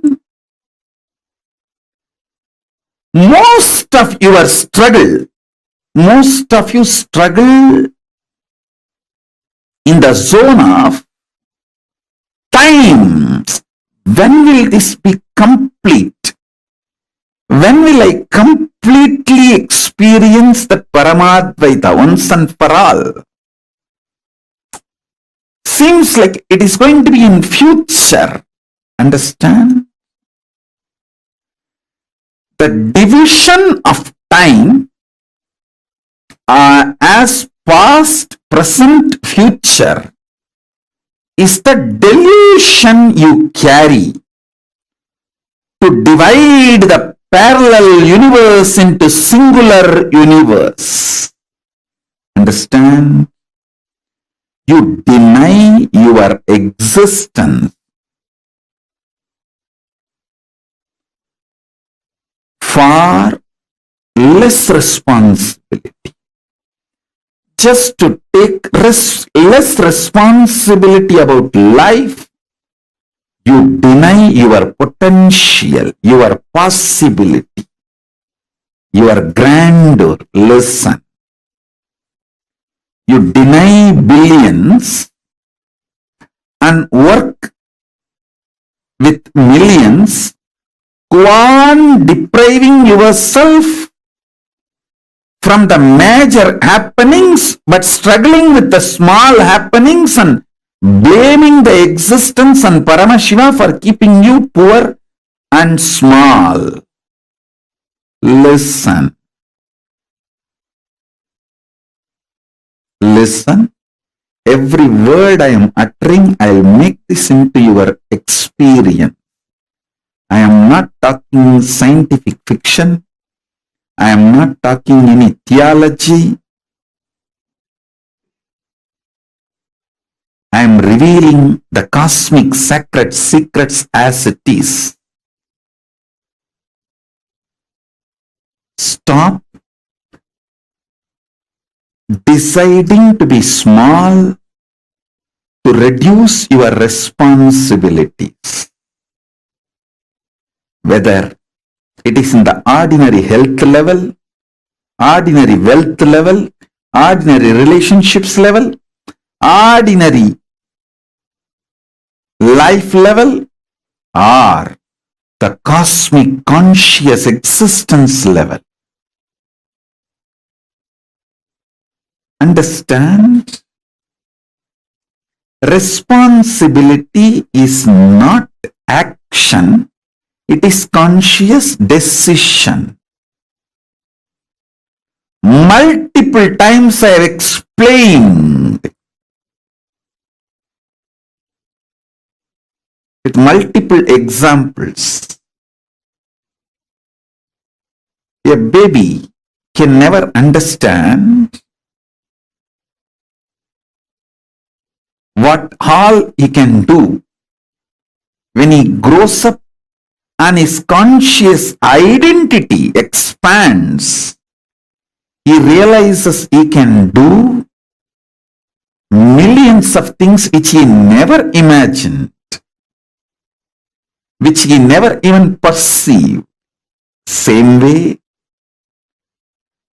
if you decide to manifest your conscious identity and responsibility, it is a simple conscious decision. I am repeating.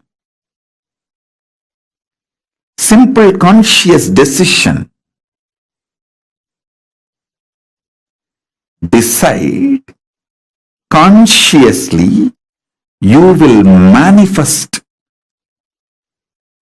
yourself in multiple universes, not just in parallel universe, in multiple universes.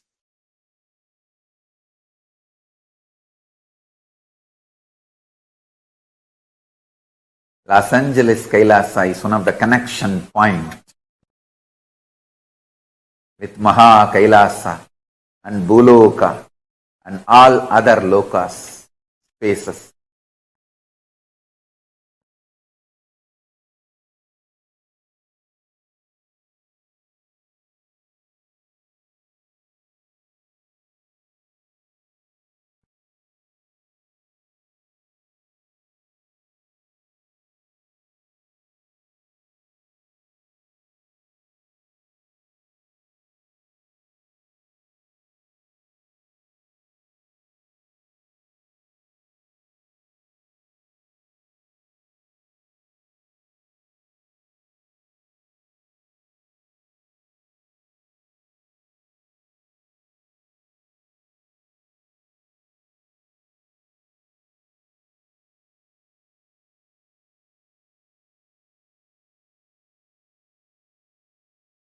Los Angeles KAILASA is literally place where Paramashiva's being exists.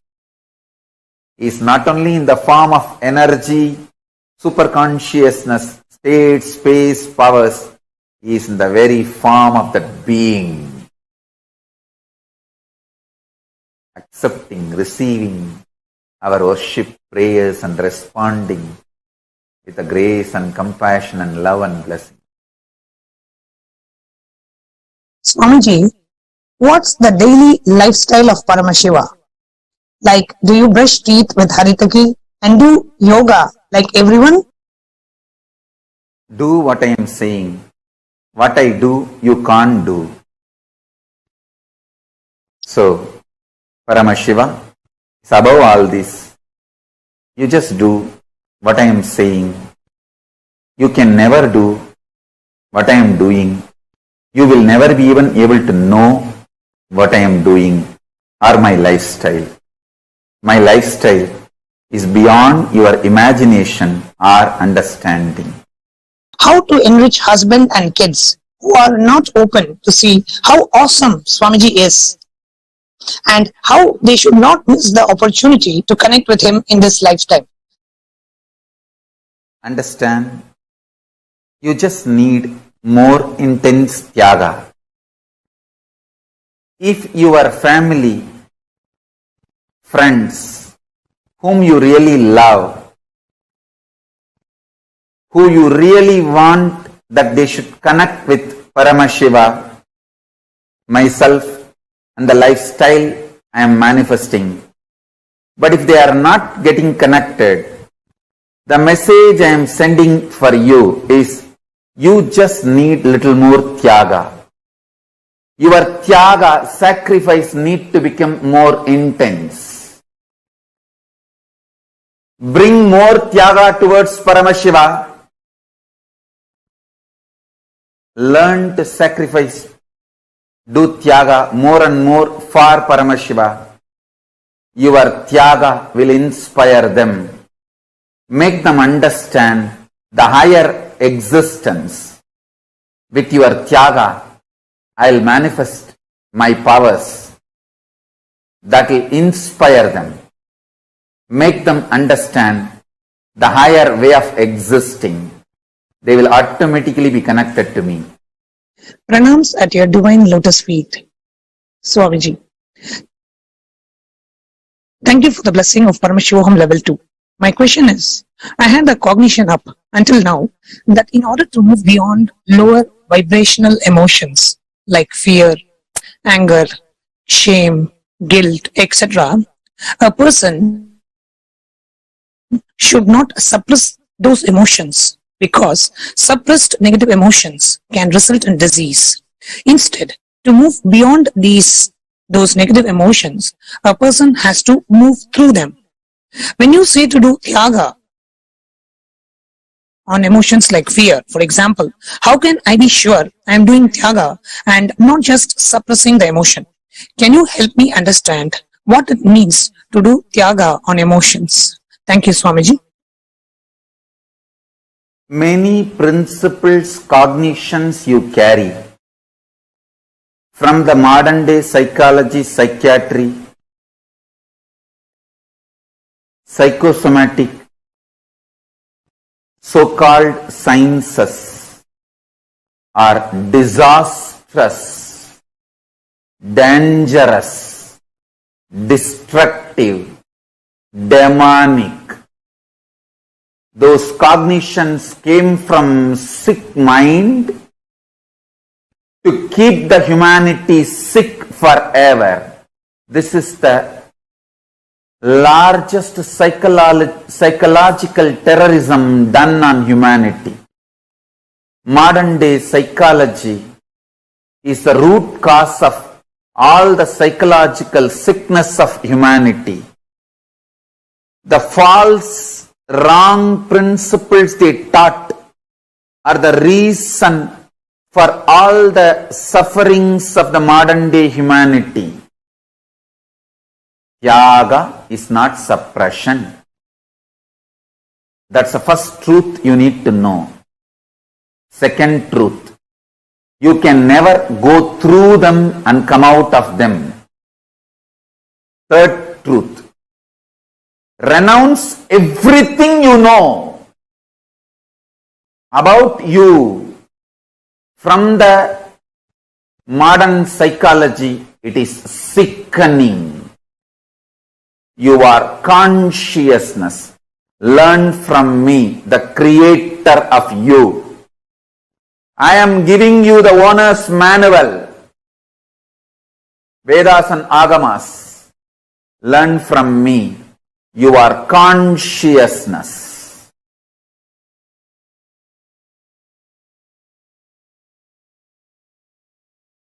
And tyaga is the way to kindle, explode the pure consciousness.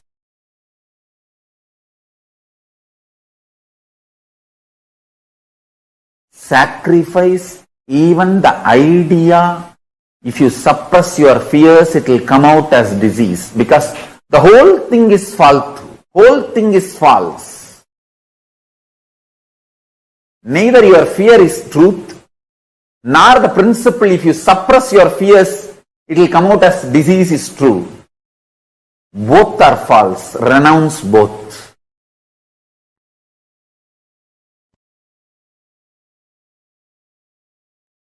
Modern day psychology is the greatest psychological terrorism done on human beings. Modern day psychological principles are the reason for all the psychological disease and sufferings of humanity. learn about you, your body, your mind, everything from me, the Creator. I have given you the owner's manual in Vedas and Agamas. Learn only from that source, not from blackmailers. Don't learn about you from blackmailers. Learn about you from Creator, Liberator. I am your Creator and I am your Liberator. Learn from me, Veda Agamas, not from blackmailers and deluders. Psychiatric doctor and patient relationship is equivalent to disciple-disciple relationship. Deluded, trying to guide another one deluded. Blind tries to lead the blind. Both destroy themselves. Swamiji, as you have said, having Guru in one's life is the ultimate luxury. How can we stop taking you for granted? First, stop all disciple-disciple relationship which gives you either perverted or lower understandings about Guru and his actions and his existence. Second, stop allowing people to poison you who claim they know more about Guru than you because they lived around him or they were closer to him or closer to his body, near to the place where he was living. All that. Stop any form of relationship with any abuser, accuser, or who looks at Guru lower than the way you connect with him. Third, Guru-disciple relationship is just between you and him. There cannot be comparison. Comparing others' relationship with him, there cannot be silly emotions like attention need or any comparison, jealousy between you and your Guru's relationship. Do not allow third person to enter between you and your Guru's relationship. Fourth, operate from the reality, truth. What you sacrifice, do tyaga for him. He showers billions and trillions times more on you. Whether you share your time, treasure, talent, emotion, love, anything with Guru, whatever you sacrifice, he showers billions of times on you. There is no comparison. Oh, he gave only that much and he got that much attention, name and fame, glory. Should I give this much? Stop all comparison. Stop dealing me strategically. Start dealing me with simple integrity. Simple integrity and simple straightforward tyaga. What you can give, that last thing, sacrifice that. Kannappa, whose eyes still I am having. Ilayangudi Maranar, whose food still I am eating. Understand, all these people gave the last push and gave what they can give. Sacrifice. Kannappa's first eye I am not having. second high I am having. His first eye is Tyaga, second eye is ultimate Tyaga.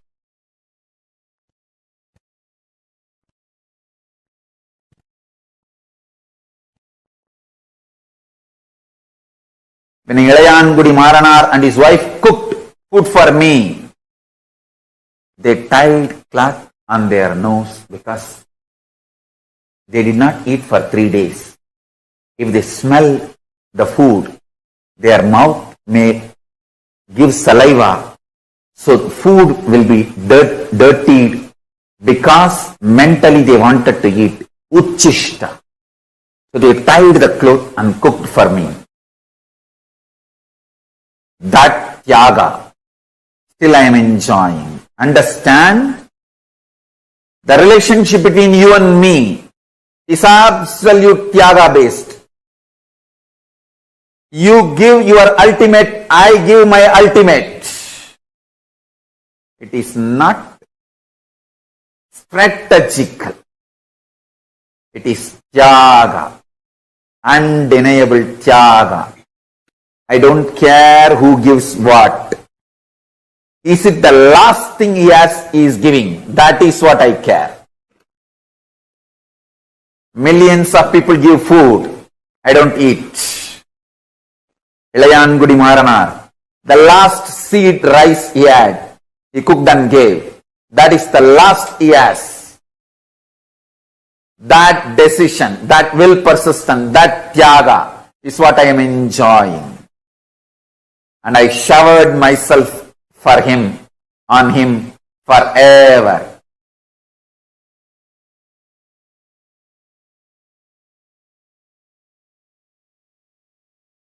Tyaga is the bridge between guru and disciple, not any other strategy. Fifth, simple one-liner, simple attachment, simple obedience. That's it.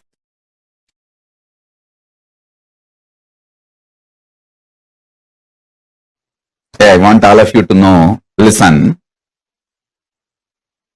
sometimes you will be so sure of you, you will not bother about this external world. You only want Kailasa. I'll tell you, just 2-3 days before, from my Purvashram family, I got a phone call. They sent a message, Swamiji, actually my grandmother passed away. I don't know how many of you know if you read my biography, at the age of 2, my grandmother opened her treasury and asked me to pick up what I want. I picked up Rudraksha and threw everything out, tumbled the box by pushing it aside, just picking only the Rudraksha mala. That same grandmother, she passed away. All her jewels are there. So they sent a message, Swamiji, your share will come around some 100 sovereign. 100 sovereign means I think 800 gram gold. Should we get it and send it to you? I laughed. Hey, at the age of 3, I rejected it. And you are asking me, do I want that at the age of 44? At the age of 3, I clearly picked up what I want from that whole box and threw it, all the other things. And you want me to have that at the age of 44? From 3, I am very clear what I want. Listen carefully.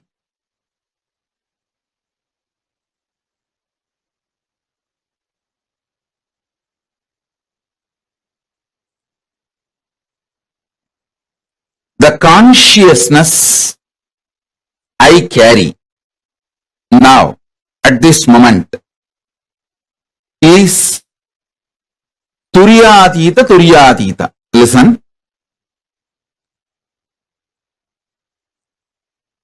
Listen carefully. Consciousness I carry is Turyatita, Turyatita. The consciousness you all carry varies. Sometimes it goes to deep sleep, sometimes dream state, sometimes waking state, sometimes in the waking state you dream. It goes ups and downs. Listen, the good news is I can connect my breathing with all your breathing and infuse my consciousness into you. The great news is whatever infused permanently stays in you till you digest and make it as part of you. Till you make that as a permanent state. It stays in you. It can't leave you. Once I breathe this Turyatita into you, means the enlightened consciousness into you, the seed cannot be killed. It stays inside you till you allow it to sprout and come out.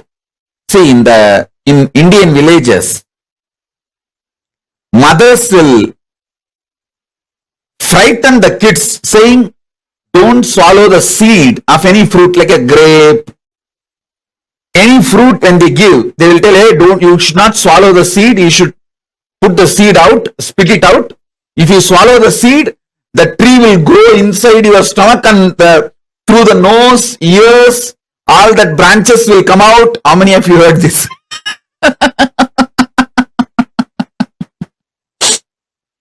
Because moms don't want that seed to get stuck in your throat. They will always tell this. In all Indian villages, they will tell this story. You should not eat that seed. If you eat that seed, the tree will sprout in your stomach and then branches will come out through your ears, nose and mouth. So listen, same way, the enlightened consciousness which I am putting inside you, till it becomes tree and branches come out through your ears, nose, eyes, it cannot be killed. It stays inside you forever.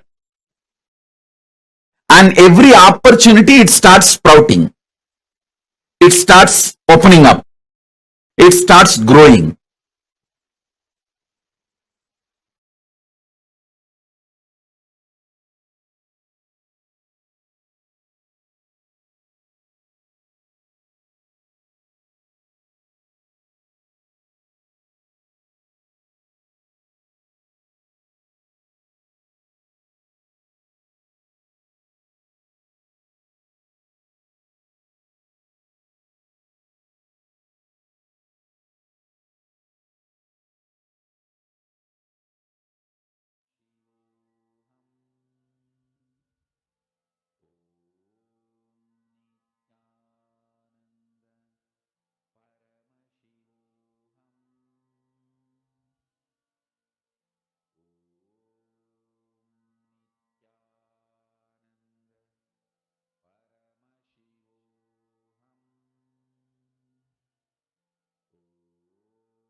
Understand?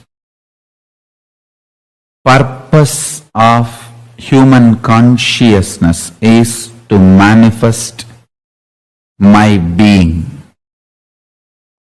Your body, mind, consciousness, everything is hardwired, programmed, created for manifesting my being.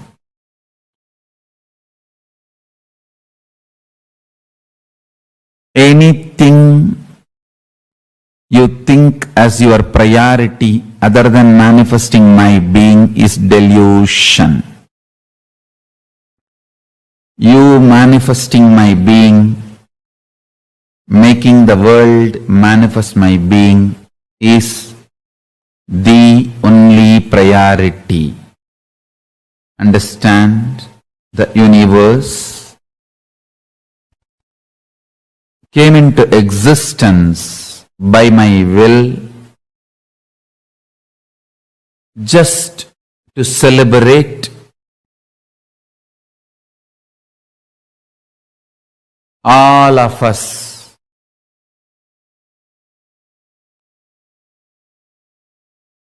The togetherness, which is the depth of oneness. Oneness which is not falling into any delusion, even if that oneness becomes multi-level universes, beings, existence. Oneness never gets broken. Oneness never becomes multiple reality. Oneness never gets deluded. Undiluted, undiluted, absolute oneness remains as oneness, even though the multiple universes are appearing. Multiple human beings, multiple levels and layers of different beings, multiple time zones, everything does not delude oneness. I manifested myself as multi-level, multi-dimensions of the universe, and listen.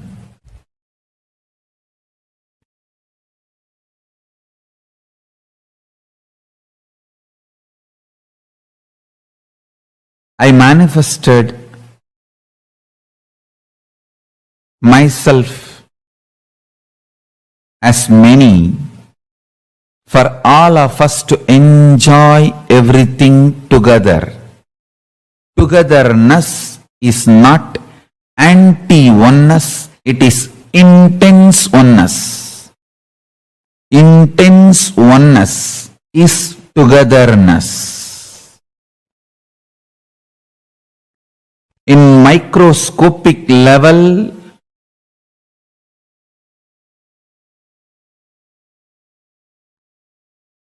reality of oneness. In the macroscopic level, reality of multiplicity continues to remain rooted in oneness. When you go to the microcosmic level, it's pure oneness. When you go to the macrocosmic level, it is infinity. The infinity and oneness is same. Oneness is celebrating itself as infinity in multiple ways. When I manifest Paramashiva's being in you, neurologically, you will feel absolute unclutching. Emotionally, you will feel absolute completion. In your reality, you will be manifesting all powers of Paramashiva. In your being, I myself will manifest with my own identity.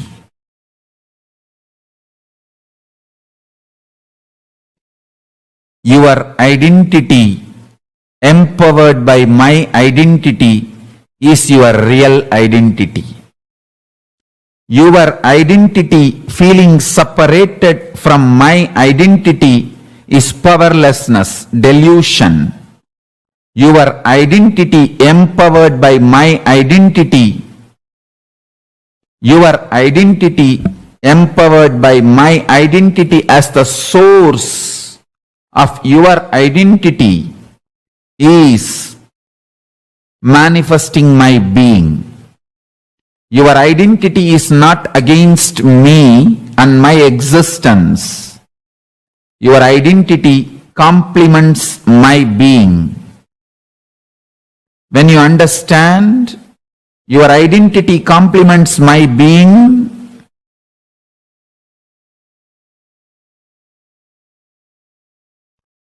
you experience absolute surrender, love, powerfulness, oneness, cosmic enlightenment.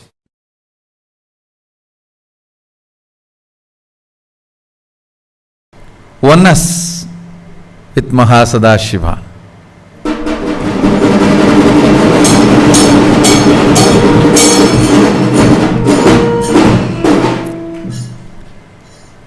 I'll share with you all some of the most important sacred secrets.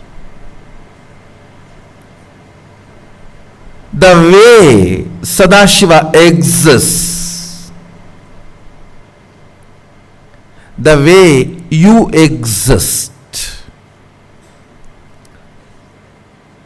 If you understand this sacred secret, you will simply know your existence and Sadashiva's existence is in oneness. Understand? As long as you don't understand the truth of Sadashiva's existence and the truth of your existence, both will be separate. Both will be different, sometimes even opposite. As long as there is separation, as long as there is gap, as long as there is duality, contradiction, conflict, confusion continues to exist. If understanding about his existence comes to place,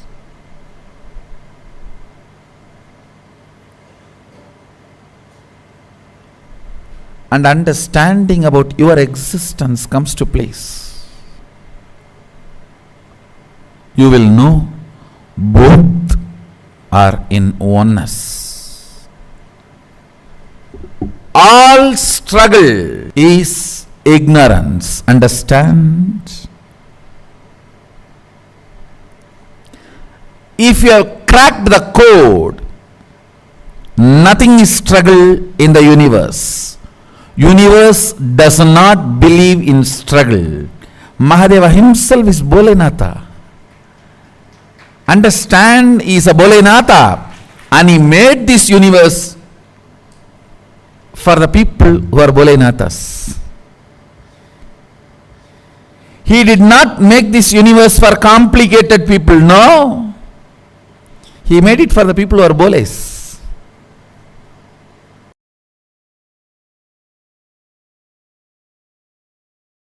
Understand?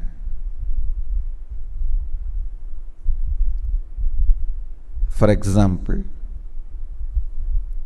understand this example. A light. Take it for example, sun. Sun reflecting on the mirror. If the mirror is pure,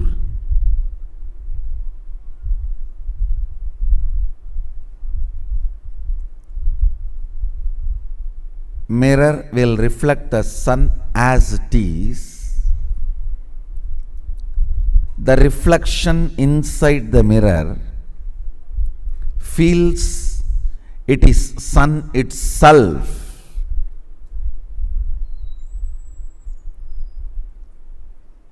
I will not say it is a crime. It is okay because there is no other damage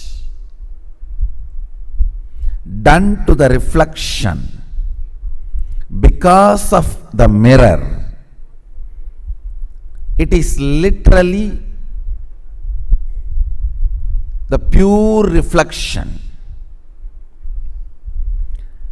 But if the mirror is broken, the reflection cannot feel it is pure reflection of the sun.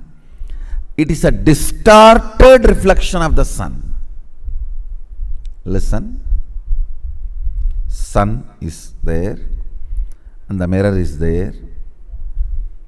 Sun is Sadashiva, the pure superconsciousness.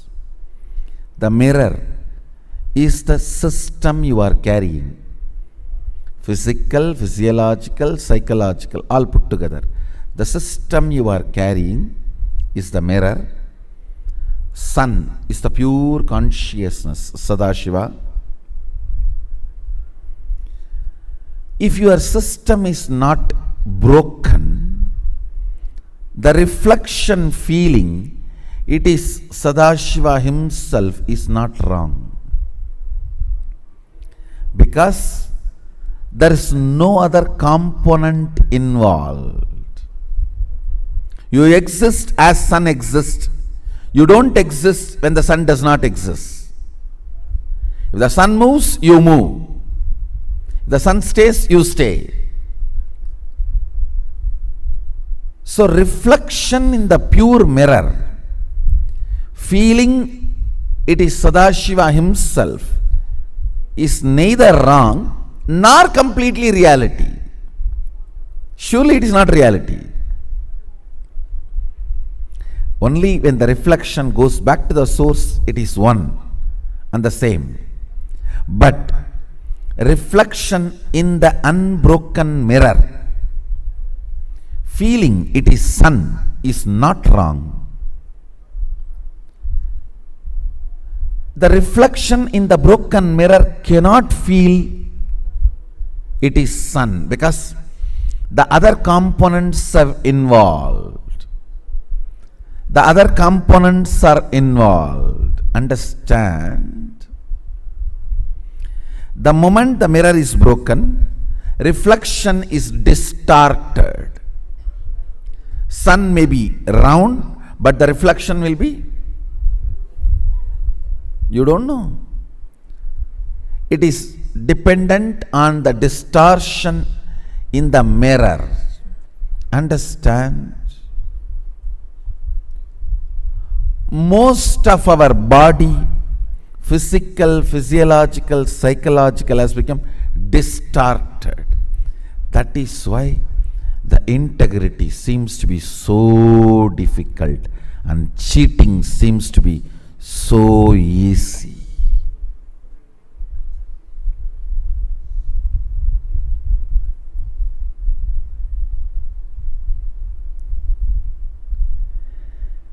The reflection in the distorted mirror, if that reflection starts behaving, it is Sadashiva. No, that's not going to work. But the reflection in the pure mirror can behave as Sadashiva, can manifest Sadashivatva, can play the Sayujya Mukti of Sadashiva, oneness with Sadashiva, because there is no other component involved other than the sun in that. But the moment distortions happen in the mirror, now it's no more possible. It's no more possible. Listen.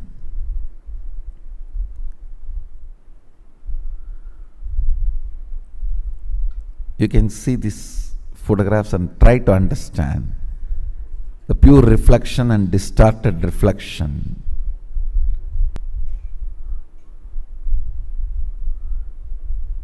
Understand our body,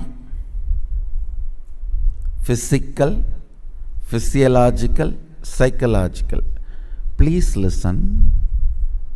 Not only your blood, flesh, bone are all matter, even your thoughts are matter. Your thoughts do have a weight, maybe micromilligram, but they have weight. They are mass, they are matter.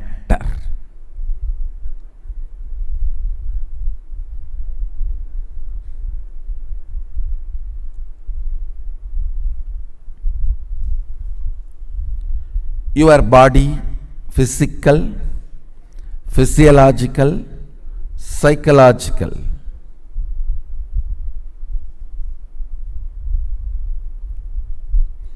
When the mirror you carry, see your physical, physiological, psychological, all the three put together only, I call as the mirror you are carrying. The mirror you carry, when it is broken, distorted, disturbed, the reflection will not be pure. You need to heal that. Aushadha is the herbal combination of herbs, prana, cosmic force energies, ultimately the Shaktipada of Sadashiva. Combination of all this is Aushadha. When it is used as prescribed by the Agamas, Shastra Pramana and Apta Pramana and Atma Pramana, they heal the mirror you are carrying. They heal the mirror you are carrying. The more the mirror is healed, the more the reflection becomes pure. More the reflection becomes pure, more Sadashivatva manifests. Understand? It all boils down finally to the integrity to the source. If the mirror is not distorted, it is integrated to the source. More distortion, more lack of integrity.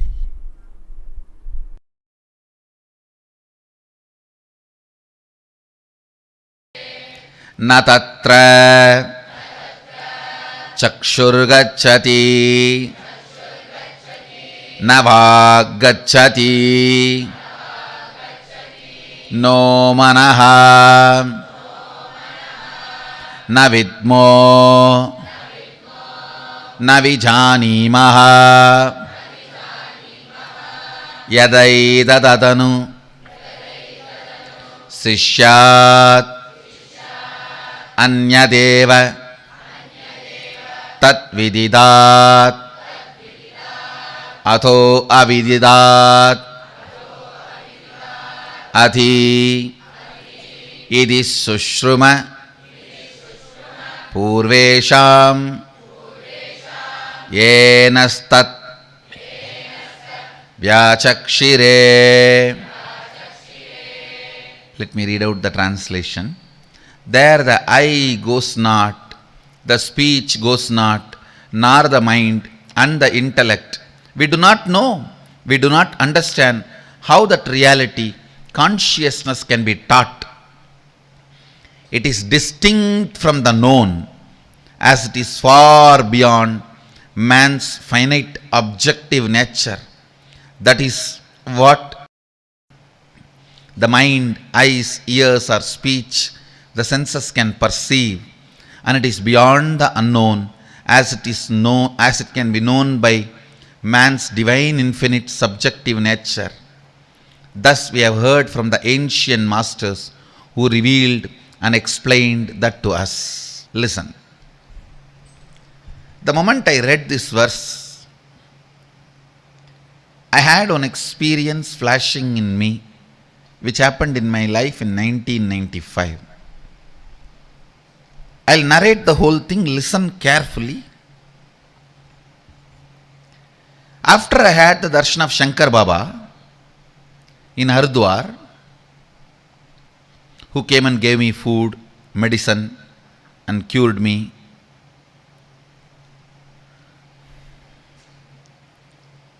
I was completely hale and healthy, blissful, running all over the Haridwar,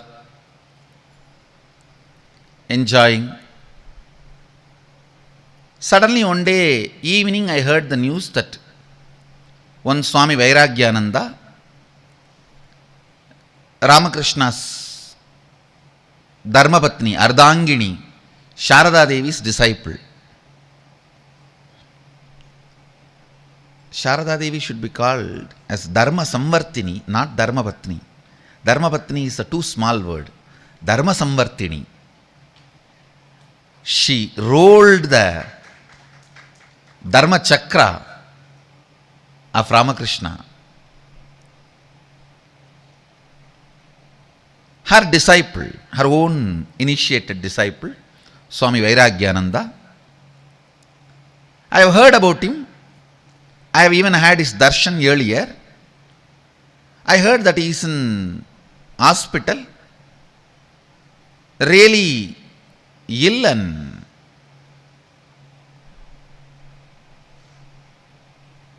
need to be attended.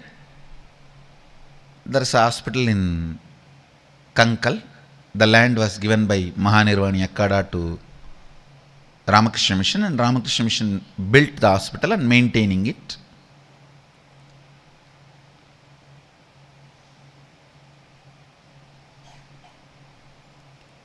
In 17 places, Mahanirvani Akkada has given land to Ramakrishna Mission.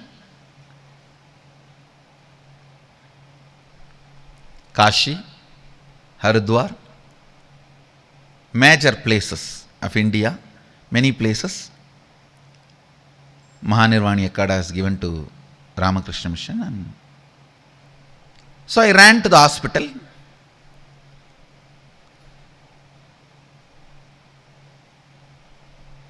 I had the opportunity of serving him.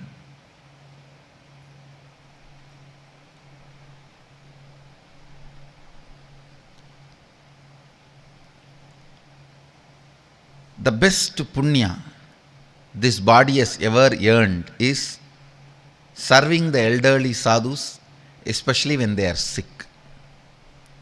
Cleaning up their 1, 2, without feeling hesitation, or any of the so-called emotions, treating them properly. By the time I went and started attending to him, he was not able to go to restroom. He used to have everything in the bed itself, and I used to clean, take care, and he has developed little bed sores, and I used to attend to that. That is my passionate, sir, what to say that.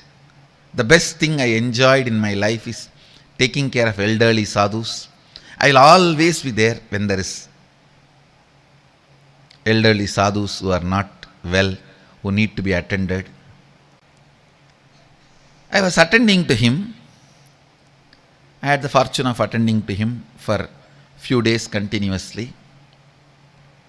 He was so happy the way I took care of him. And he is a Mahatma. Mahatma means I can see clearly the internal organs are failing, but the beaming joy in his face. Even at that time, he will not lie down flat. He will say, hey, only bogis lie down flat, never yogis.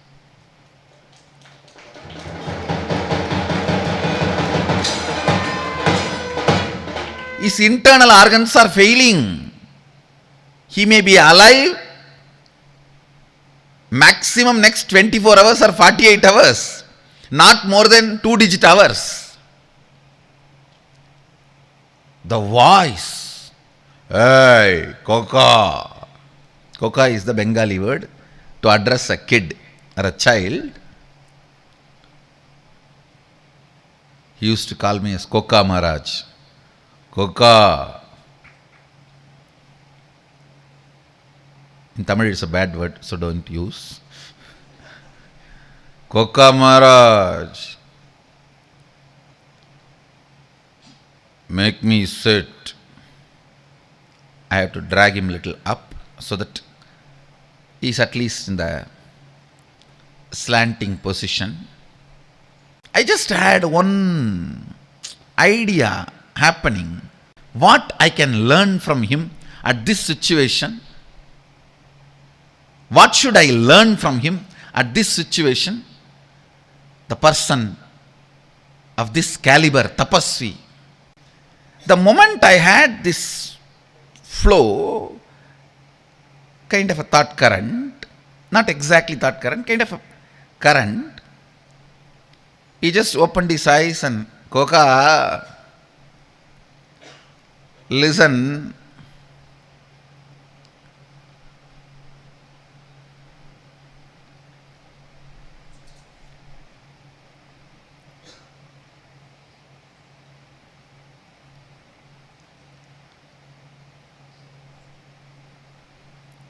If you enjoyed only 5 senses related pleasures, when that 5 senses cannot function anymore, you will fall in depression. Because life will feel empty. Then, if you enjoyed only kind of a thinking, the intellectual pleasures, like scientists, mathematicians, logicians, when that logic is failing, the powerful logic is giving way, you will fall into depression. He was narrating beautifully. Listen carefully. First listen. He was telling, if you are all the time hooked on to the TV, when your eyes fail, you will fall into depression. If you are all the time hooked on to the music, if your ears fail, you will fall into the depression. If you are all the time hooked on to the tongue, when your tongues fail, you will fall into depression. If you are all the time hooked on to physical pleasures, when your body fails, you will fall into depression. If you are all the time into these intellectual debates and brain candy, When that fails, you will fall into depression.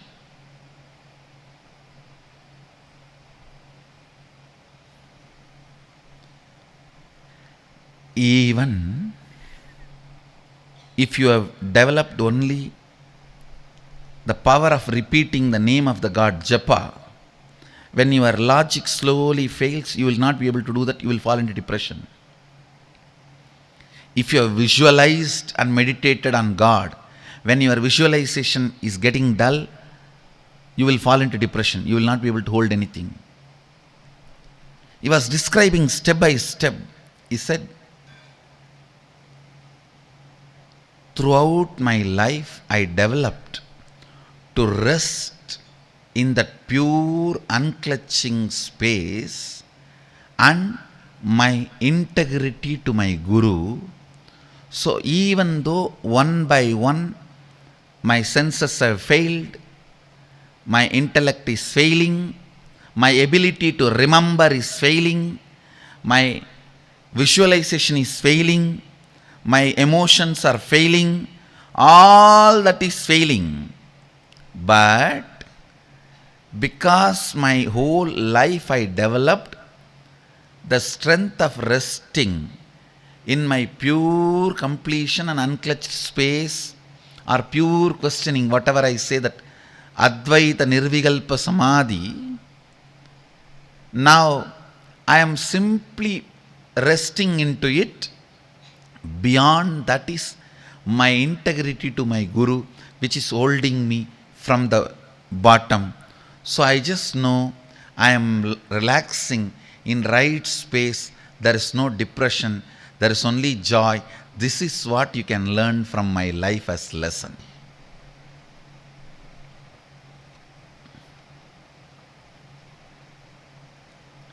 See, in your brain, if the salt level in your food and blood, the salt level goes down or creatinine level goes up. Please understand.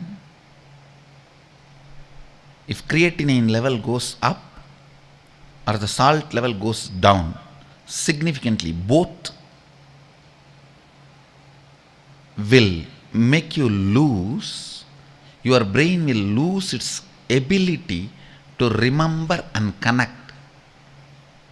So even if you develop the habit of japa,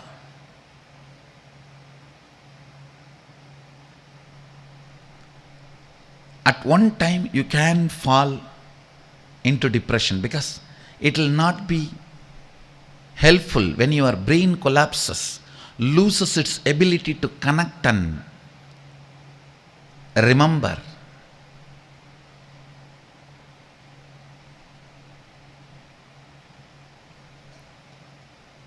The best thing you should develop in your system is your ability to be in the space of unclutching, Nirvikalpa Samadhi, the space of Sadashivoham, the space of perpetual completion, space of Sahaja Samadhi, space of Nithyanandoham. Whatever different words I may use, I mean only that space, which is technically called by Sadashiva as Sayujya Samadhi or Sadashivoham or Nirvikalpa Samadhi by Patanjali, Nirbija Samadhi by Shankara. You should develop only that space, and that space also will give way at one point. Then the space you will fall is the integrity with Guru. Understand? That is the last space you will fall. After that you can't do anything. That hand has to just take you in and digest you. Understand? Compromise on anything, not on integrity with Guru.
Yes, Nithyananda. Swamiji had very powerfully described to us, revealed it to us about what is the importance of us to understand, cognize how Swamiji will do in this situation. Let me do like that. Just cognizing this. Why is it so important? Why is it important for us to have this as our powerful cognition? Swamiji explained it so elaborately to all of us, right? I request all the participants that are sitting here with us, please take a few minutes and please post what did you exactly click with from this? Because actually this one click, it's so powerful. It can give you such extraordinary powerful cognition. And not just it will give you the powerful cognition, immediately you can start manifesting it as a power. I have seen many times in Gurukul, this is the way actually we talk to ourselves. We are taught to talk to ourselves as, okay, if Swamiji is in this situation, what exactly would Swamiji do? Okay, this is what Swamiji will do. Come on, let me do this. You will see, you'll feel so empowered. You'll feel like, wow, I can just be in such an empowered way. I can respond to the situations in such an empowered way. That would be the understanding that you will have. How many of you are getting this click? Just try it in any situation in your life, any situation. You'll actually see it. Like, for example, let us say that you're really afraid of something and then you see that that particular incident is happening, or like something that you just do not know how to handle, but exactly that is what is happening to you. You will see the moment you remember saying that, okay, if Swamiji is there in my situation right now, what exactly will Swamiji be doing in this situation? Just the mere remembrance. Forget about applying it as a powerful cognition, applying it as one, you need to apply it as a principle. None of that is actually even needed. Just this mere remembrance of this one cognition. Hey, if I'm in this situation, if Swamiji is in this situation, how exactly would Swamiji respond to life? What would Swamiji do? This is what Swamiji will do. Come on, then let me do the same. You will feel like so empowered because always Swamiji will do the best. And you will see that just remembering that will always make you decide in the right way, in the best right way possible.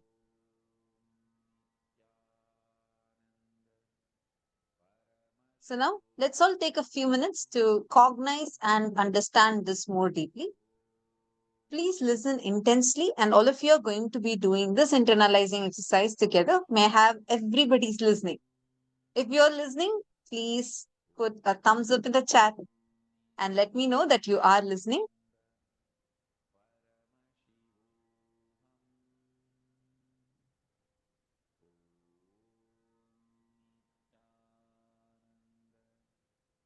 Great. Wonderful. Now, let us all do this exercise together, internalizing exercise together. See, first and foremost thing, have this one cognition inside of you. Let me practice the presence of Swamiji,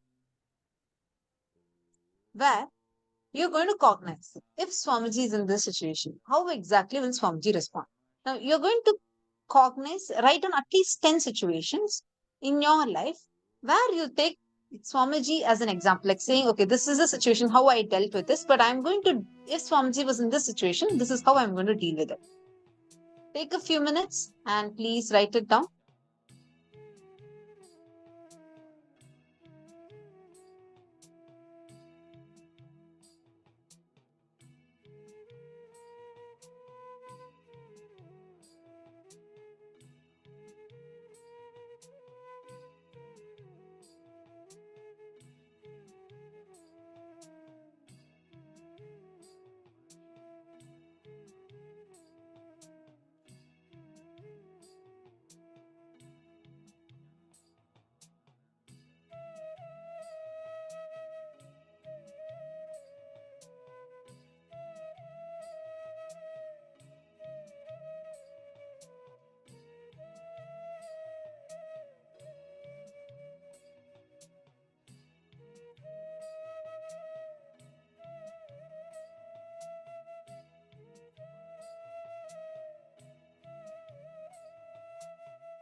Great. I hope all of you have written down now. I hope all of you finished writing. Please post in the chat if you have finished writing. Great. Now let us go into the next session. In this session, we are now going to be learning about why Kailasa. What is Kailasa, and why is Swamiji reviving the first nation for Hindus, Kailasa?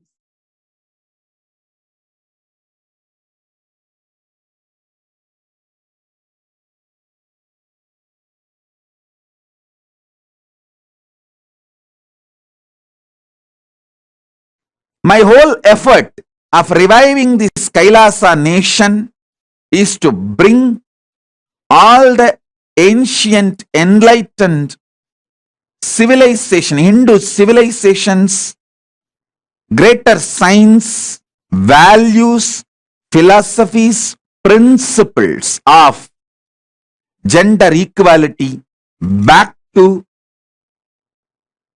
life, bringing the past, the glorious past, to the future.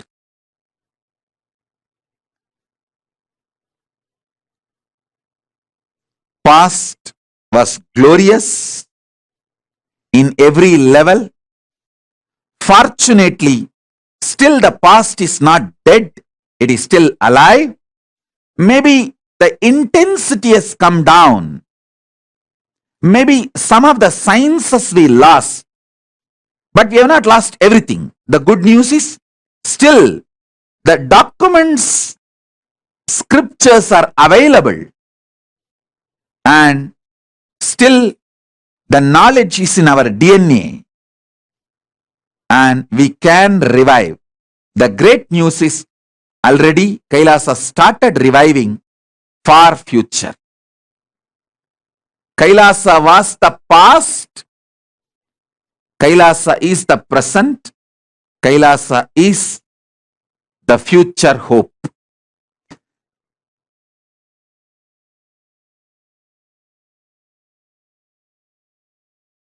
Understand? Kailasa is reviving the enlightenment ecosystem. Fortunately, many of the sampradayas lost. Those scriptures are available, some in the form of books still, many others are in the Akashic records. That is why I am evolving hundreds of people to have a direct access to Akashic records and start downloading and penning them down, so that all those sampradayas can be revived. The Kailasa will be the place where almost million power manifestors are living and running. At least 10 million temples and monasteries, which are spiritual embassies of Paramashiva, and reviving this power manifestation, enlightenment, power manifesting civilization. Understand? Really, it is going to happen. It's happening. It's happening. You are all pioneers. You are all pioneers of this great revival of enlightened civilization. Kailasa is a place where everything related to superconsciousness is revived. All the sampradaya, all the spiritual ecosystems created for enlightenment will be revived. And established in such a way, it never gets lost again. There forever serving the humanity. I really wanted all of you to be part, and I am so happy all of you heard my clarion call. And you are all here to experience Paramashivoham, reviving literally everything. Sanatana Hindu Dharma has given to the world, Paramashiva has given to the world all the 10,000 enlightenment ecosystems, spiritual ecosystems for enlightenment. All the 10,000 sampradayas are created for keeping the enlightenment ecosystem alive and power manifestation, science alive and flourish. It will be almost like Harry Potter school. The only difference is here the enlightened power manifestors. So there will not be any negativity, conflict, anger, jealousy, competition. No.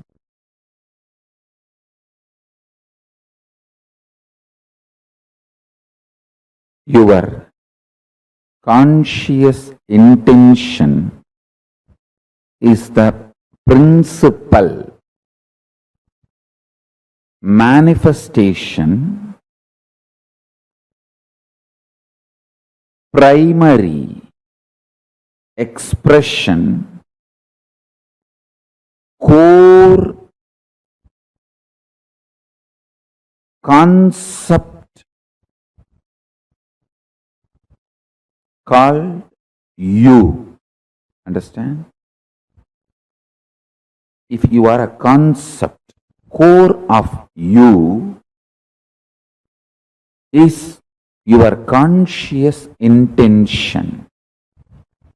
You need to know the good news is your unconscious mood swings does not matter. That is why knowledge, jnana, about what is right conscious intention is given so much of importance in Hindu tradition. That is why in Hinduism, the ultimate is called Veda, not Divya. Listen. The word Veda means knowing, knowledge. Divya means sacred. Veda, knowledge is sacred. We never try to make sacred as knowledge. No. We make knowledge as sacred. That is why I am saying most beautiful, liberal religion is Hinduism. I am telling you, for anyone who has started thinking, analyzing, Hinduism is the religion for them.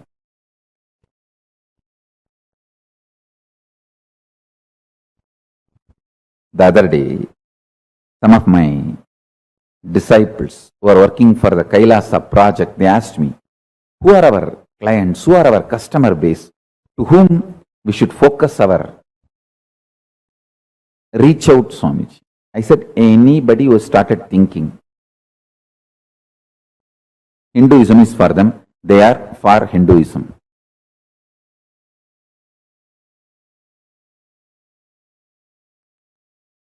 Sanatana Hindu Dharma is a lifestyle. It is something more than a religion. It's an inner science. Some of the greatest revelations from the great visionaries from Paramashiva. The whole Guru Parampara, unbroken lineage. Avichinna Guru Parampara, unbroken lineage. And Sanatana Hindu Dharma is the only civilization, ancient civilization, pre-Bronze Age civilization still alive and continuing. Kailasa's cosmic constitution is Vedas and Agamas. Kailasa's preamble to the constitution is Bhagavad Gita and Prasthanatraya. Prasthanatraya means 108 Upanishads, Brahma Sutras and Bhagavad Gita. All these three, Prasthanatraya, is the preamble to the constitution of the Kailasa. And Kailasa's jurisprudence is Dharmashastras, Manuvadi, 64 Dharmashastras are the Kailasa's jurisprudence. Understand? Sanatana Hindu Dharma is so ancient, so vibrant, so alive. Even today, our founders, our founding fathers, Paramashiva, Irayanar, Sokanada Peruman, Sundaresa Paramburul, Meenakshi, Manu, our founding fathers, Sabda Rishis, if they come and walk in the streets of Bharat, they will not find something changed or cultural shock. Still in the core Hindu civilization, Sanatana Hindu Dharma is alive. Maybe the geography has reduced, the quality has reduced, but still the core principles are alive. It is time we revive and take it to the whole world, because we are not conversion-centric tradition. Please understand, we do not use religion to capture nations and land. We do not use religion for any ulterior motive. Our religion is inner science. We don't even believe in conversion. We believe in transformation.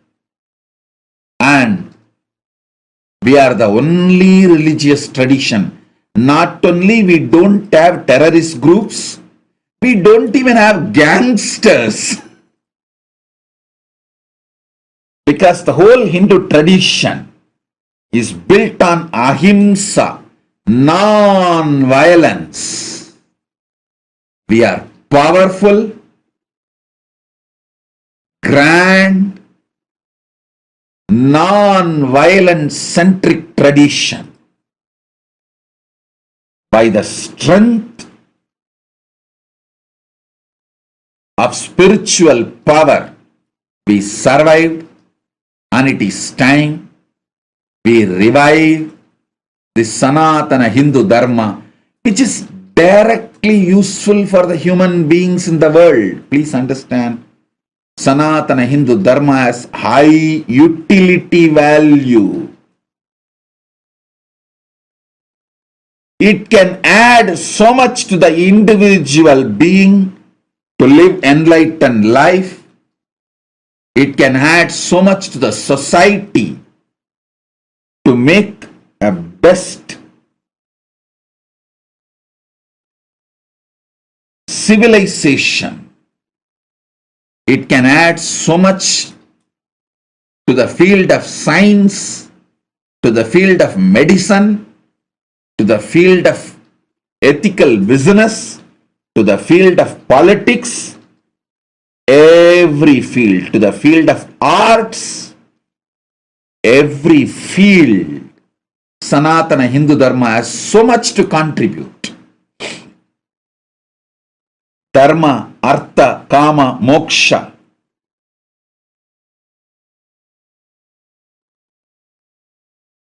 The purpose of human existence is so elaborately well presented in Hindu traditions with such vast scriptures.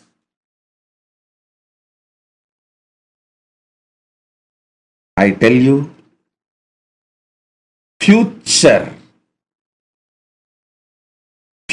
of the humanity, especially after the artificial intelligence. Please understand, this is the age of artificial intelligence. After this artificial intelligence and super intelligence, religions which can stand the scrutiny of the super intelligence only as future.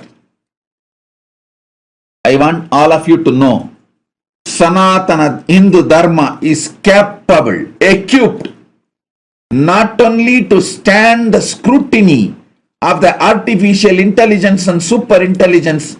Sanatana Hindu Dharma can contribute, add so much to the field of artificial intelligence and super intelligence. And one more thing.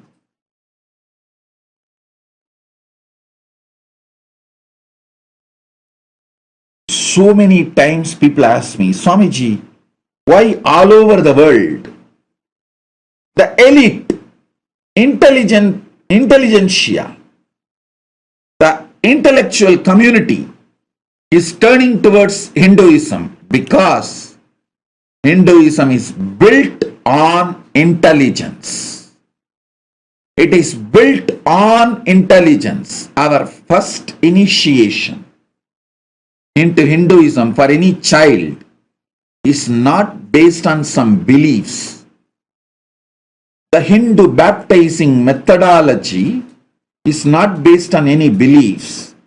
It just teaches you how to awaken your consciousness, intelligence. The first baptizing, Hindu baptizing initiation statement is Bhur Bhuva Suvaha Tat Saviturvarenyam Barho Devasya Dhimahi Diyo Yona Prachodayat. I meditate on the highest intelligence which awakens my intelligence. I cognize the highest tejas which awakens my intelligence. So understand,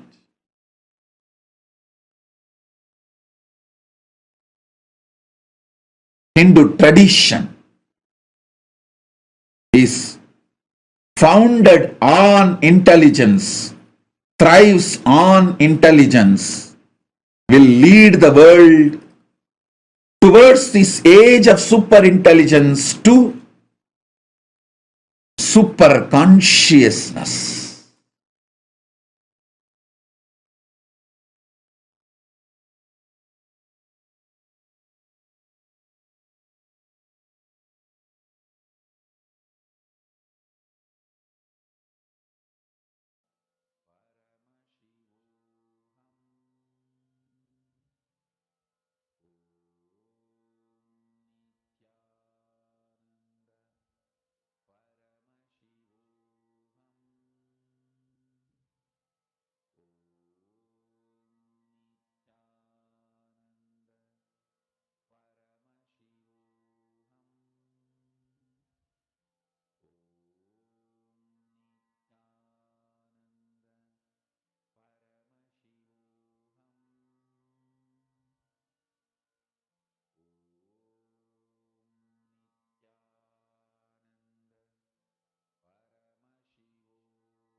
It's the purpose of KAILASA. So,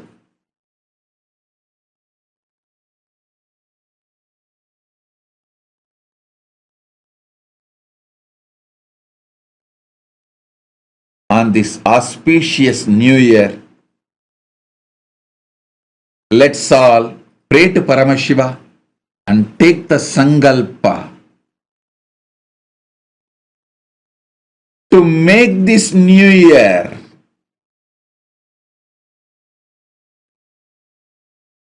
to make this whole year auspicious by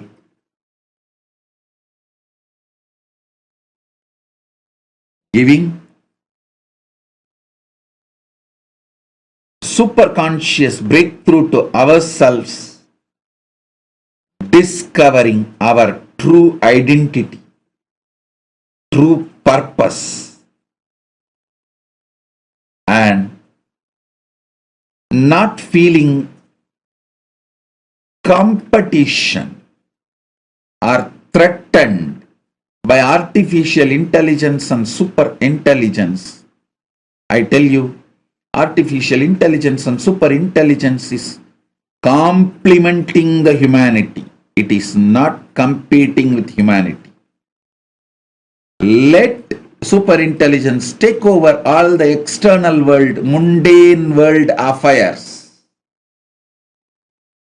Let humanity focus on the inner world and manifest superconscious breakthrough, superconscious powers, superconscious knowledge. There is so much to be done in the field of superconsciousness.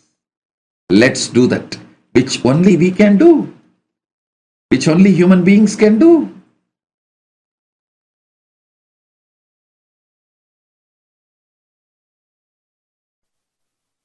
In last 27 years, we have collected more than 2 crore books, manuscripts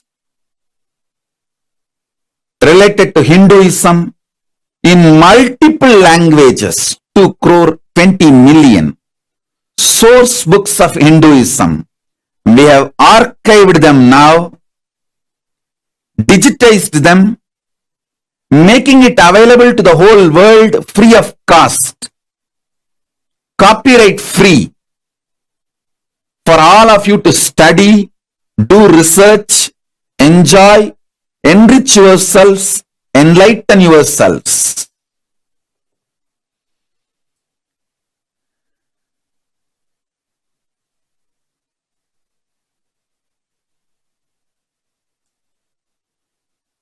We are the largest digital ecosystem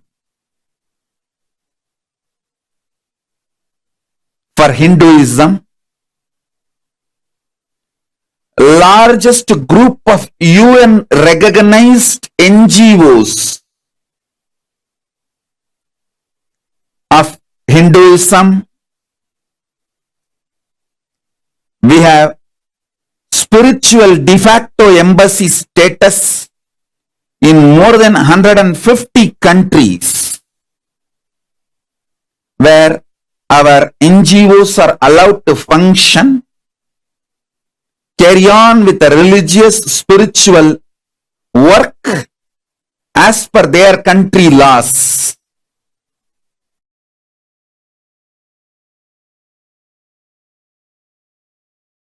What I mean by the word KAILASA, listen intensely.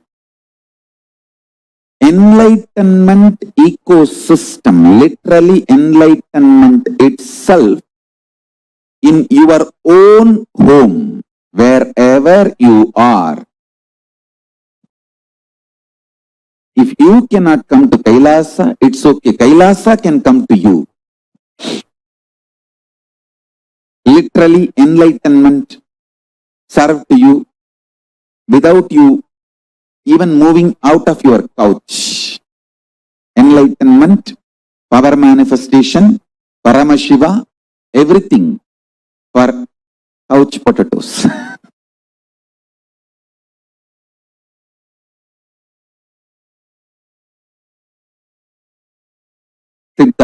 means in Sanskrit two meaning, boiled and enlightened. We boil couch potatoes and make them enlightened potatoes. We boil couch potatoes and make them enlightened potatoes. See, already in multiple locations,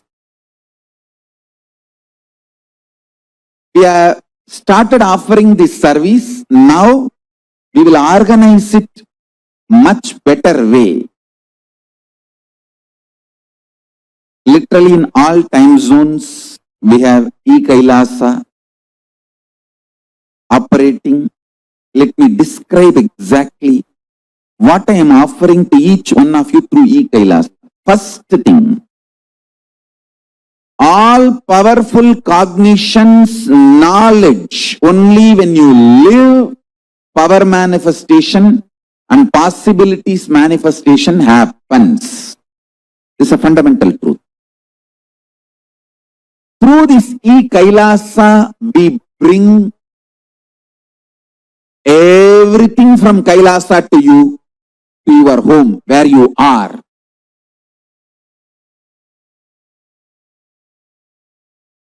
Everything we bring.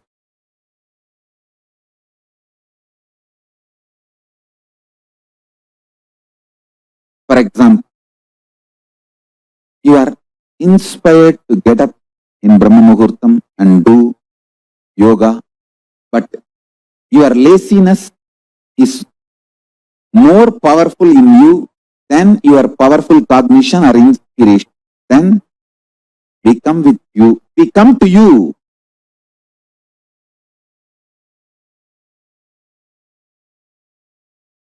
To give proper customized spiritual service, helping you to complete with your laziness pattern. We have detailed understanding about why laziness,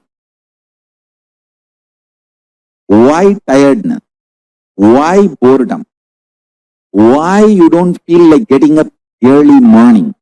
This whole knowledge, I have organized it and now it is available in your bedroom. You, without even you moving out of your couch, free of cost. The last word is the punchline. Free of cost. Understand? If you are living in the active condition per week 100 hours, we can make that easily into 150 hours. I'm giving you a rough number, like an example. Listen carefully. Per month, if you are in waking state, 100 hours, awakened state, half an hour,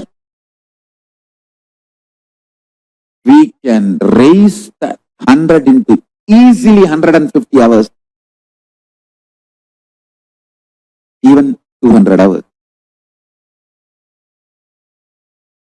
We can multiply the quality and quantity of your life. Please understand, not just quality, quantity also. If you experience only half an hour Turiya, awakened state per month, we can drastically raise that into at least 25 hours. Wherever you are, we can help you through e-services. First, helping you to identify your root patterns of suffering. Why life negativity? Why withdrawal from life? Why self-hatred, self-denial, self-doubt? Why so much of tiredness, laziness, it can support you from your aligning your diet, your attitude, your aptitude, your understanding about life. We can help you with everything. KAILASA is the totality of the knowledge I received from my gurus and practice manifested in my life, perfected by teaching millions of people from all cultures, time zones, backgrounds, genders, nationality, race, from every creed.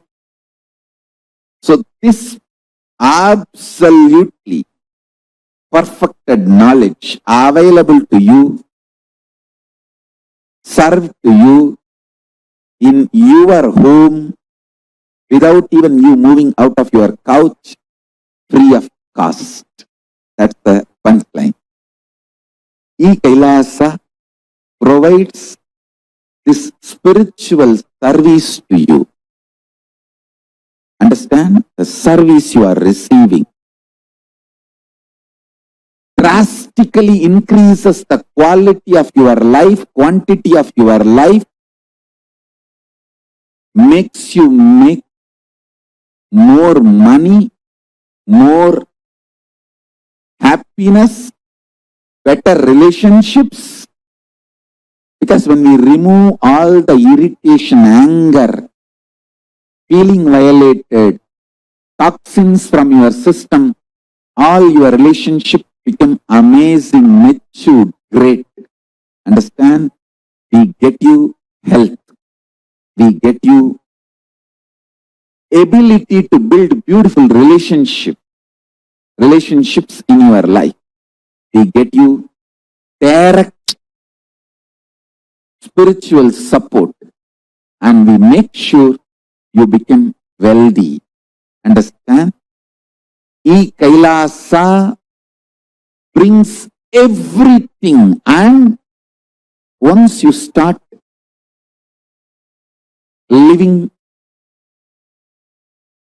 the spiritual routine, you will make sure you manifest powers of Paramashiva. We won't stop just good life, giving you just good life. We will literally not stop till you live enlightened life. Manifesting the state of Paramashiva, space of Paramashiva, powers of Paramashiva, being of Paramashiva. We were providing this service last many years. Now in an organized way we are beginning in 100 places from today, expanding it to 108 places, time zones. Please send an email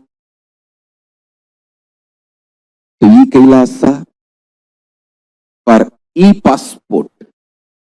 We provide e-passport, and which is free of cost, and we provide all these services. Free library service, free e-Gurukul, free completion sessions, very customized. Guided meditation process personally by me, and Vakyartha Sadas. So please sign up for e-passport and avail of this. kailasa.org/e-passport right now. Whole world should become e-Kailasians. Because we need to cater this enlightenment science to the whole world wherever they are. If you are interested in enlightenment, We will immediately bring this to you.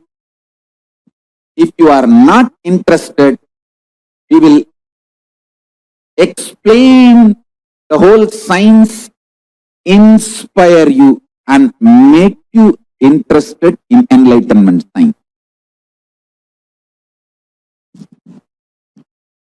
Understand?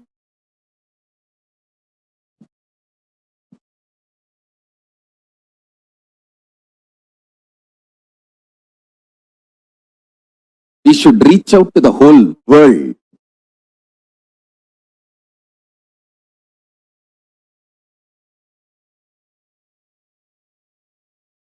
Spiritual lullaby for samadhi and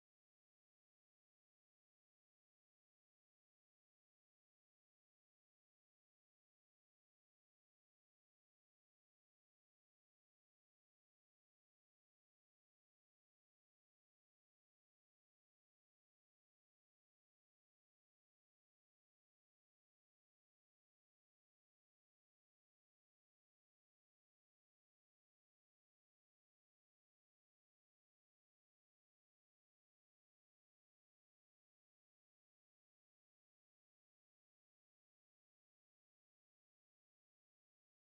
to manifest.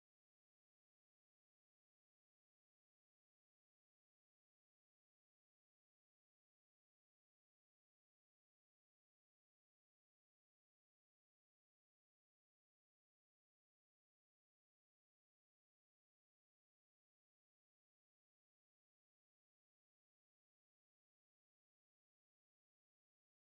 spiritual powerful cognition,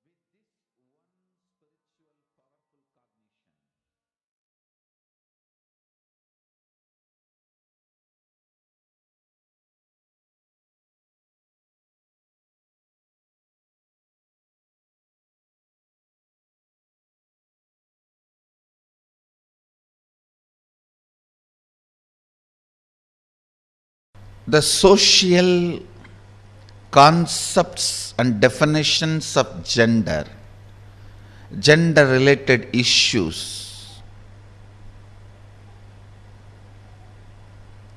if you take it as a joke, great.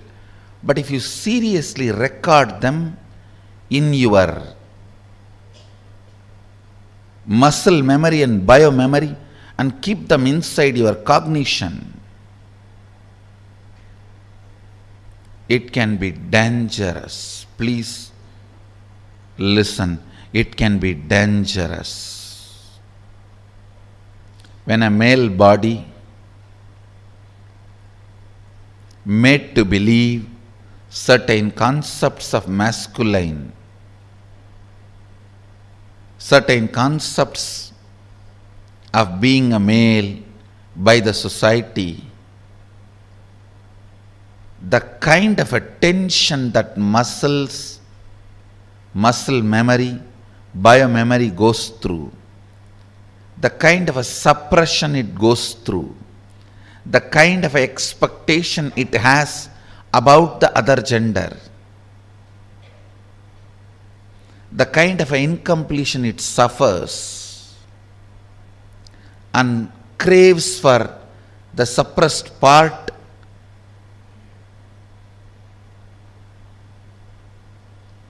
is hell. such punishment for whole life. And the worst thing is,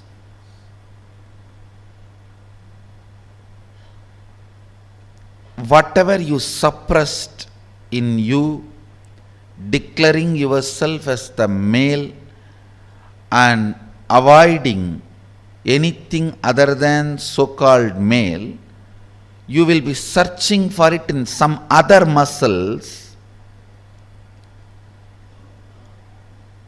which you will never find. Which you will never find. And this seeking goes on, tortures the person who is living with you, who has committed their life to you. It is like you torture the other person. The other person, she has her own suppressions. She is also product of the society, unenlightened resources. She has suppressed tons of things in the name of she being a female. So all that she is searching in your muscles.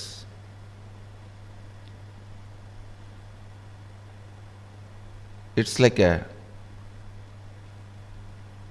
Indian villages, this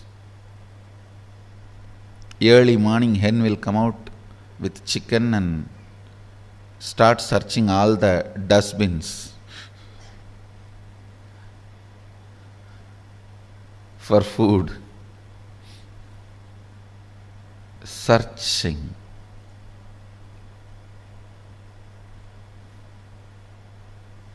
Searching in others for the suppressed component in your muscle. Searching in others for the suppressed component in your muscle.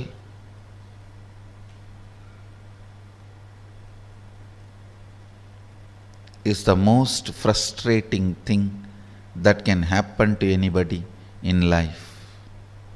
Even if you are a potato couch, because you did trial and error on yourself, it's easy to get you out of it.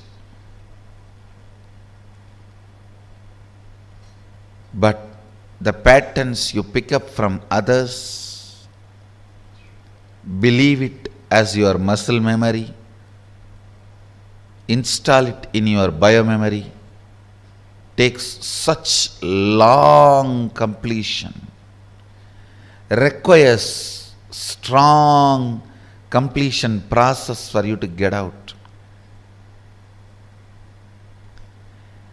Again and again it triggers violence, dissatisfaction, incompletion, resistance, a wrong principles of sex. Understand this word, wrong principles of sex. Earlier in India, men used to wear only the dhoti and maybe one small angavastram. Slowly, the exposed upper body started getting associated with the idea of sex. Then they will have to cover. Then now even the exposed shoulders gets associated with the idea of sex. I don't know when the exposed eyes and the nose are going to get associated with the idea of sex. And then you have to wear complete covering.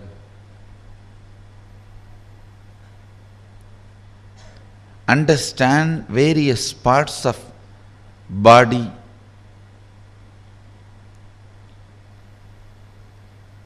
triggering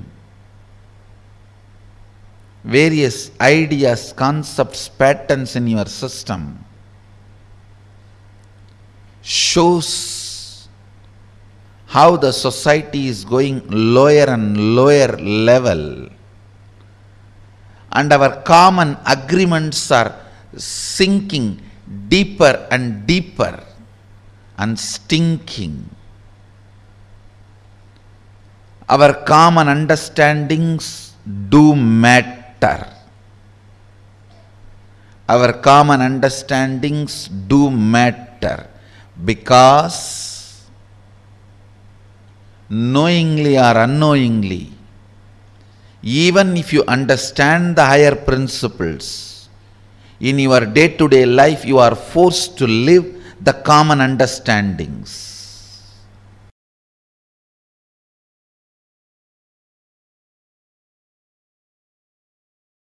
Ardhanarishwara is the ultimate symbol of the completion of the gender identity. Liberation from gender crisis. It's a beautiful form Paramashiva takes to show the completion of the gender identity.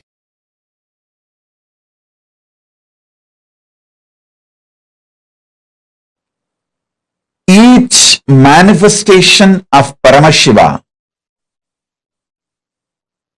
is one of the dimension which includes whole Paramashiva. Listen, Ardhanarishwara does not mean he is only Ardhanarishwara. Ardhanarishwara is the manifestation of complete Paramashiva. You should know that even if you achieve any one manifestation, you achieve Paramashiva. If you achieve Nataraja, you achieve Paramashiva. If you achieve Lingarupa, you achieve Paramashiva. You achieve Kalabhairava, you achieve Paramashiva. You achieve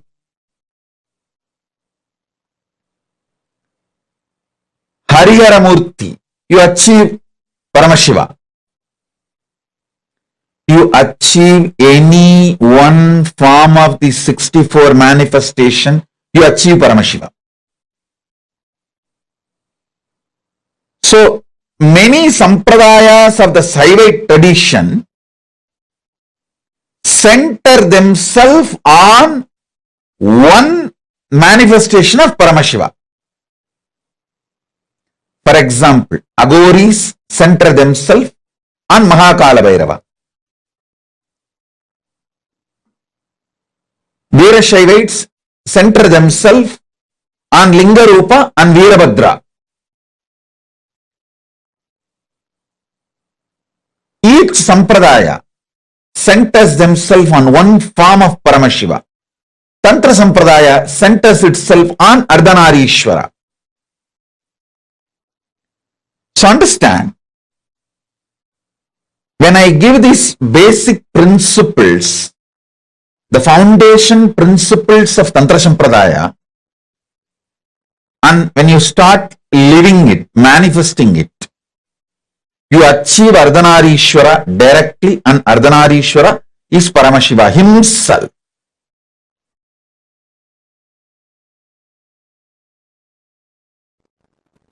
The word Tantra simply means technique,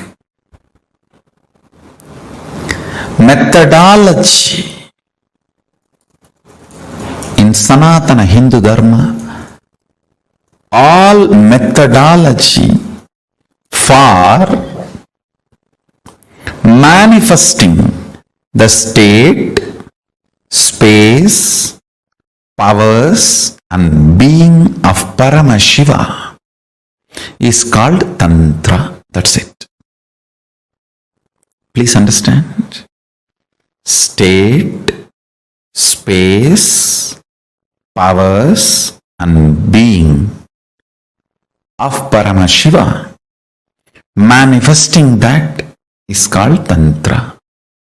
Any methodology adopted for that purpose is called Tantra.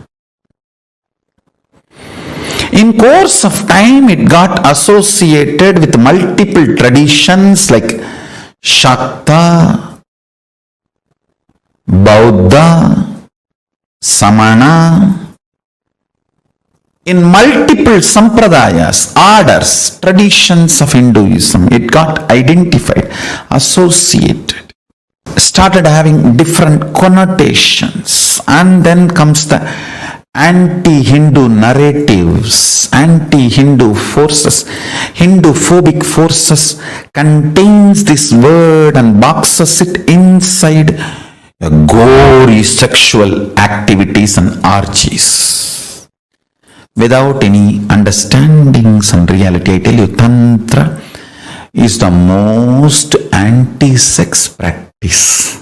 In real tantric practice, whether you do it with your own being or you do it with some beings outside, it just liberates you from everything felt as a need or urge. Understand? Food is not wrong, but urge pushing you to eat is wrong. Sex is not wrong, but the urge making you lose your balance and your integrity and pushing you to do the act is wrong. Understand? Anything which breaks your integrity is wrong, not the act. Last few days satsang I was insisting on cutting down the solid food intake. Bring it to 10% of the calorie which you are consuming usually. Just 10%. If you used to consume 2000 calorie, bring it to 200 calorie. If you are used to consume 1000 calorie, bring it to 100 calorie. It's almost like I'm asking you to do fasting.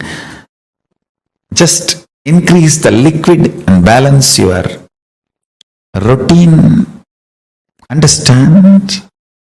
If you have started practicing, you will realize not having solid food, so much of irritation, anger, all the non-integrity emotions manifesting in you. Tiredness will disappear, boredom will disappear, but suddenly you will feel too much of energy and you don't know what to do. I tell you, eating is not wrong, but the urge pushing you to eat is wrong. And sex is not wrong. The urge which makes you lose your integrity for sex is wrong. Tantra works on completion, making you manifest the state, space, powers and being of Paramashiva. Listen carefully. Multiple various techniques to experience the state of Paramashiva, like unclutching, completion, to experience the space of Paramashiva, like integrity, authenticity, responsibility, enriching, causing, to experience the powers of Paramashiva, oneness, initiation, Aushada, Mani, Mantra, Aushada, to manifest the being of Paramashiva, Diksha, ultimate initiation, communion, oneness with Guru, who is embodiment of Paramashiva, makes you manifest the being of Paramashiva. All these various levels, multiple techniques are adopted, methodologies are adopted. All of them are basically called as Tantra. Understand, Tantra is the most anti-sex, most anti-sex tradition. If you believe, if you are told Tantra is the sexual tradition, you are cheated. Be very clear, you are cheated. The kind of the feeling grounded you need to have, never to have tears in your eyes, can happen only by Tantra. When you are grounded, complete with all the emotions of body shaming, good, bad, right, wrong, everything need to be cleansed. All the toxic ideas inserted into your system, shame, guilt, about your body and how you look and how you feel and the ideas of sex, gender, everything, all the false ideas society has inserted into you need to be removed. You need to be detoxified from all that stupid ideas. That's only way. That's only way you will get grounded and become a real Rudraganya. Every man should become a Rudra and every woman should become Rudraganya. That is Tantra. Every man should become Paramashiva, every woman should become Parashakti. That is Tantra. Paramashivoham will give you precise understandings about Tantra. Deep understandings about Tantra constantly. You demanding yourself and behaving even with yourself as Paramashiva and manifesting the qualities and state, space, powers and being of Paramashiva continuously in your actions, in your life, in your thinking, in your emotions, everything. That is Tantra. That's all is Tantra. Understand? Life in all its possibility manifesting is Tantra. The Paramashiva in you and Parashakti in you becoming one, the communion and experiencing oneness is Tantra.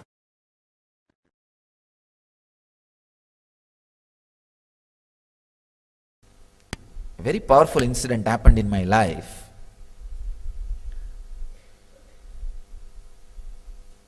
One day, very playfully, all my classmates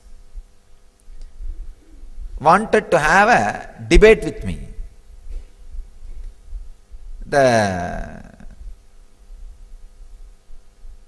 Some questions they asked about Ganesha.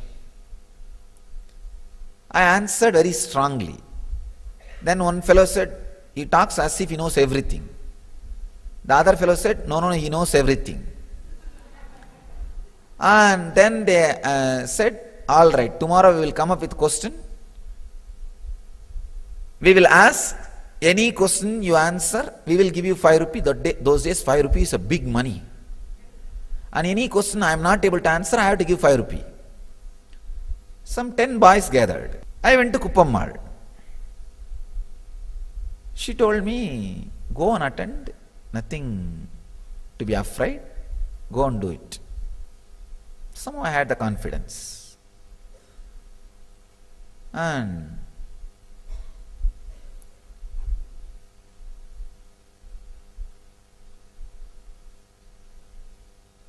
I did not even have the thought, if I don't know some answer, what will I do?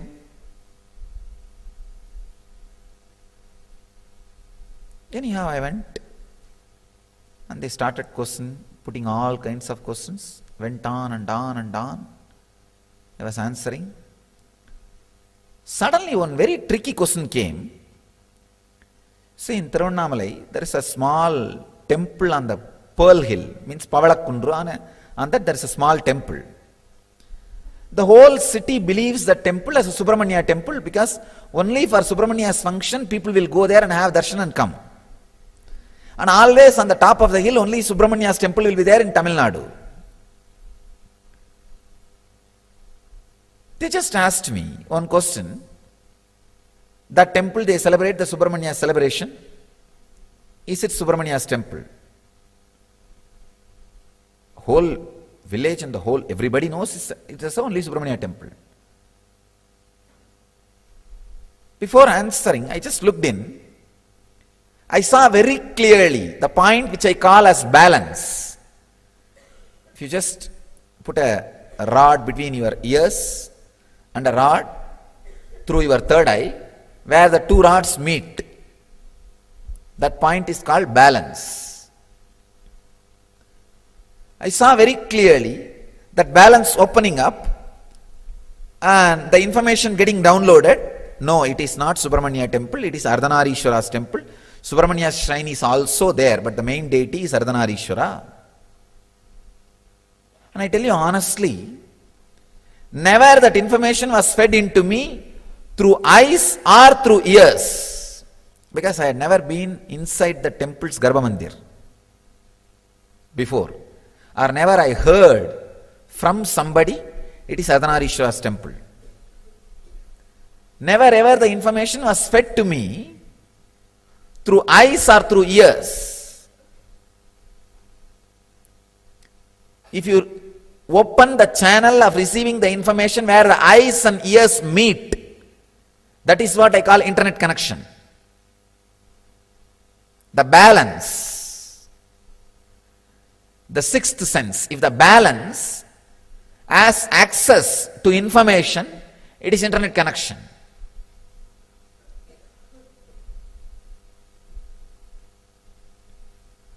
Your eyes are like web camera. Your ears are like speaker in the computer. You all know only how to use the eyes and ears and the keyboard. You miss the internet connection. By nature, you have the internet connection in you all. Just because you are breathing, you have internet connection. And there is no website which you can't access. There is no firewall. There is no security. You can access anything without getting corrupt or without getting infected by virus. Any information can be accessed and handled. I saw very clearly that information being happening, and I responded. One boy who was there, he got really frightened, because any normal person goes to the temple, usually the temple will be open only during some celebration. During that celebration time, always the Subramania will be kept in the front. So nobody will have the access to the Garbha Mandir to go and even have a look of the original deity. You are shocked. And I saw really that fellow got shaken so much. He never thought, I'll know such a intricate information, fact, such deep fact, because he is from a Brahmin family who does puja of the temple. So he thought, except his family, nobody knows it is a Ardhanarishwara temple. And actually itself nobody knows. Even now in the village, in the city, it is considered only as a Subramania temple. He said, how do you know? Only we people who enter the Garbha Mandir know. It's Ardhanarishwara. It's not Subramania. I said, Arey, you enter Garbha Mandir every day and come out. I am inside Garbha Mandir.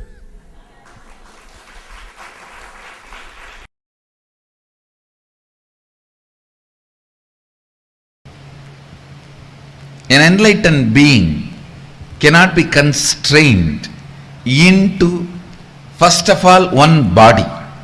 Forget about constraining me into one gender. In Vedic tradition, we call enlightened beings as transcendental gender, not transgender. Transcendental gender. Neither male nor female or gay or lesbian or transgender. It's a separate kind of a body. We call it Divya Sarira, which reflects The way you want to see, you will go on be seeing it. The way you want to perceive, you will be perceiving it. The way you want to enjoy, you will be enjoying it. So it is even in language, words, Sanskrit gives exemption from all the grammar, rules, everything to enlightened beings. The Sanskrit grammarian, he says, enlightened beings are trying to express something which can never be expressed through words. So they are exempted from all grammar rules, everything. It is called Arsha Prayoga. Whenever a rishi uses the language for his own convenience, the way he wants and the way he interprets, it is accepted as a trend and grammar rule, and it is called Arsha Prayoga. He is not bound by the linguistic rules, grammar rules. Same way, an enlightened being cannot be constrained even to one body with so much of difficulty when he is trying to express through one body. You can never be able to constrain him to one gender. Whether psychology or physiology or the whole system, the body I carry, nothing can be framed into one gender. Actually, the enlightenment itself is a physiological, psychological mutation.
Nithyanandam, Swamiji explained to all of us about who is Bhagavan Ardhanarishwara, what does Bhagavan Ardhanarishwara represent, signify, and how Ardhanarishwara is the ultimate gender.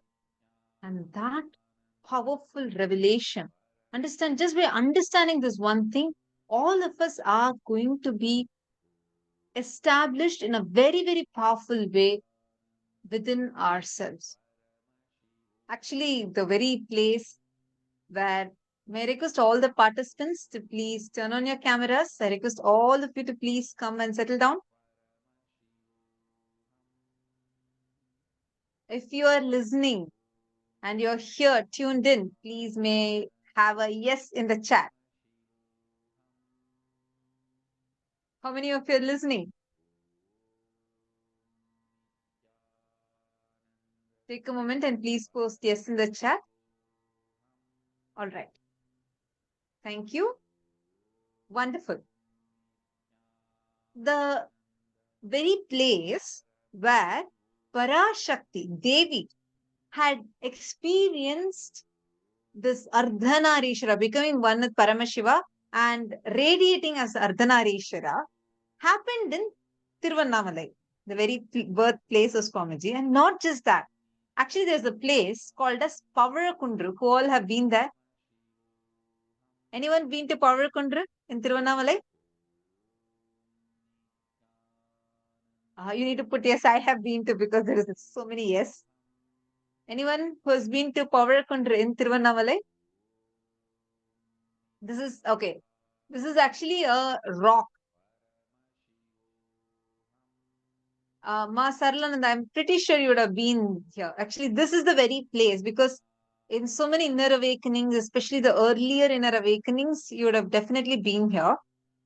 This is the place where Swamiji had experienced his first enlightenment experience, where Swamiji saw the 360-degree vision, what Swamiji calls as a Saturi state, happened at that very rock where Devi, Parashakti, had experienced her enlightenment. That's the very place where Swamiji also experienced his first enlightenment experience. So that place is called as the Pavarakundra, and that's the very place where Parashakti merged with Paramashiva and became in one form. Right side Paramashiva and left side Parashakti, the beautiful form of Ardhanarishwara manifested. Even now we have a beautiful temple of Ardhanarishwara in Tiruvannamalai. See, the ultimate gender, Ardhanarishwara, it is not male, not female, nor it is transgender. It is beyond all this. It's called as transcendental gender. In transgender, you still carry a powerlessness of the suppressed part of you. Whether you are a male or you are a female, whether you call yourself as straight or you call yourself as homosexual, heterosexual, or you call yourself as transgender, anything, you still are carrying a lot of suppression inside of you, and there is a lot of incompletion we battle within ourselves. Whereas transcendental gender is where you go beyond gender identity itself, beyond the duality of male, female, and you experience an amazing depth of completion, where the level of completion, the depth of completion reaches to your very bio-memory. That state, that gender is Ardhanarishwara, the ultimate transcendental gender. All the mental and physical disorders are due to the parasites sitting inside our very biomemory. The pure biomemory is literally our Kuladevata.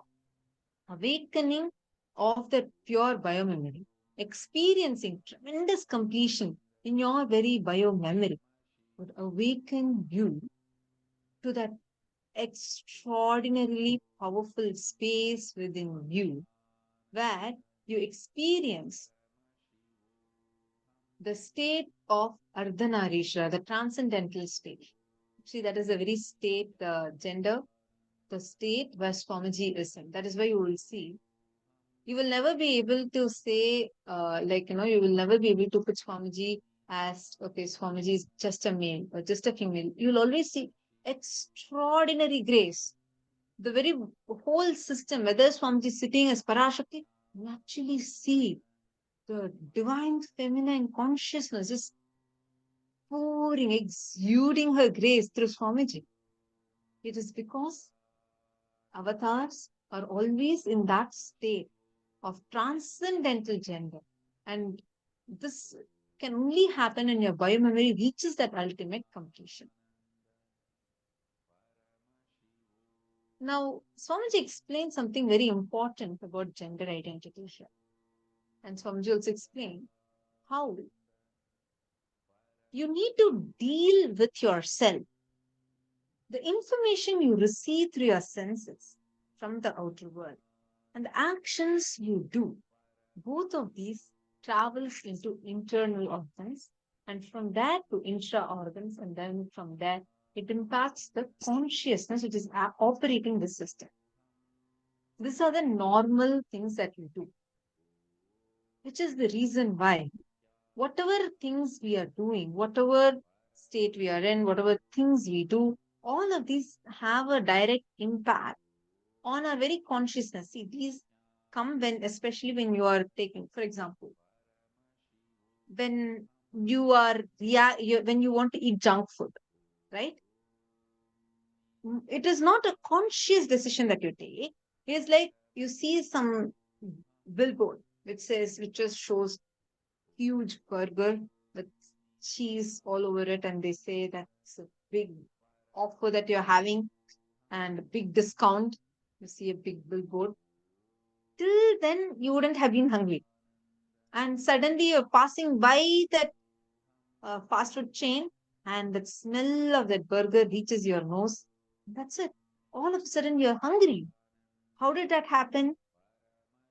Information, the external information, travels inside your senses, from the outer world, inside your senses. And it reaches our internal organs. Internal organs is like our stomach, our kidney, our heart, liver, all of this is internal organs.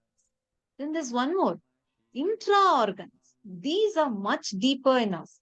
Intra organs are more like the chakras. The chakras that we carry, those are our intra organs. The intra organs. And then from there, it reaches our consciousness. Another one, the conscious decisions, where any conscious decision you take it from your consciousness. With that, it impacts your intra-organ first. And from that, it impacts your internal organs, and therefore the actions will be taken. Any conscious decision, the will persistence you take, moves from consciousness to intra-organ, from intra-organ to internal organ, and from internal organ to your body. Swamiji very beautifully explained, all diseases travel from body to consciousness. All the cures travels from consciousness to the body. Understanding this is Tantra. All bad things are from body to consciousness. All best things are from consciousness to body. I request all of you to take a few minutes, apply this formula. If any of you have any questions, feel free to post. Take a few minutes and apply this formula, and please write your understanding from this. Map it to you. It can be mapped into all your sense organs, whether it's food or music, anything. You can map it to it, and please post it here.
How many of you have understood this? How many of you were able to identify and write this properly?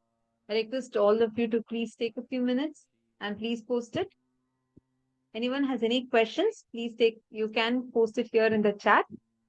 See, this will help you understand whether the decisions that you're making, are they conscious decisions, or is it the parasites in your biomemory which is driving you to make these decisions? What is it? What is it that is making you make this decision? Take a few minutes and please post it here.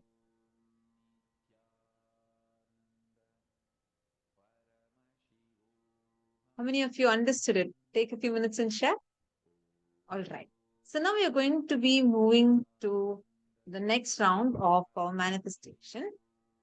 Here we are again going to be doing the power of consciousness over matter, where you're going to be intensely looking through your third eye at your Atmalinga. Take a conscious decision. See, a conscious decision means, like for example, you decide that you want to take Haritaki. It is not coming as a pressure from your hormones, it is making you decide. That's why Swamiji says, like if you are actually if you're hungry, immediately never go and eat. Wait for a few minutes, chant Mahavakya, and then as a conscious decision, go and eat. Never go with that urge that is coming because of the gush of hormones inside of you. So take a few minutes now, consciously decide. Never let your powerlessness from external to affect you. The powerlessness that you are carrying should not be the decision-making force, like your past failures. Oh, I didn't do it before. It may not work for me. All these are incompletions. Now, when they kick in, you'll actually see physically it will impact you. Many times you'll feel it in your stomach like as a heavy thoughts. And then it impacts your intra organs. Understand? Any information, and it's coming from external all the way impacting your consciousness. From body to consciousness, it is an incompletion and it will always lead to diseases, suffering. Now let's try the other way around. Sit consciously, decide. You have been initiated into this power. With your conscious will and decision, you will be able to manifest this in a very powerful way. Sit, take the decision consciously. From this conscious decision, you're going to impact your intra organs, which is your chakras, like your third eye. From that, you're going to impact your internal organs, your body. And with that, you're going to move the matter that's outside of you. Sit and intensely look through your third eye, just holding this conscious decision in you, and chant the Mahavakya intensely. Let us start now. Nithyananda Paramashivoham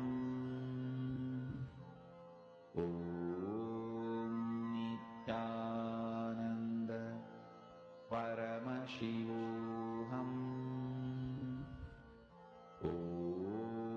Nithyananda Paramashivoham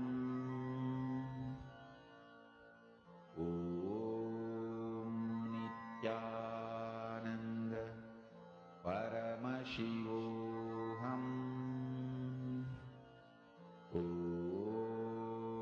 Nithyananda Paramashivoham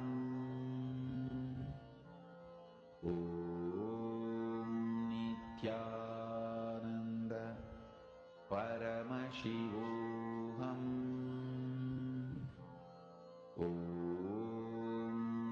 Nithyananda Paramashivoham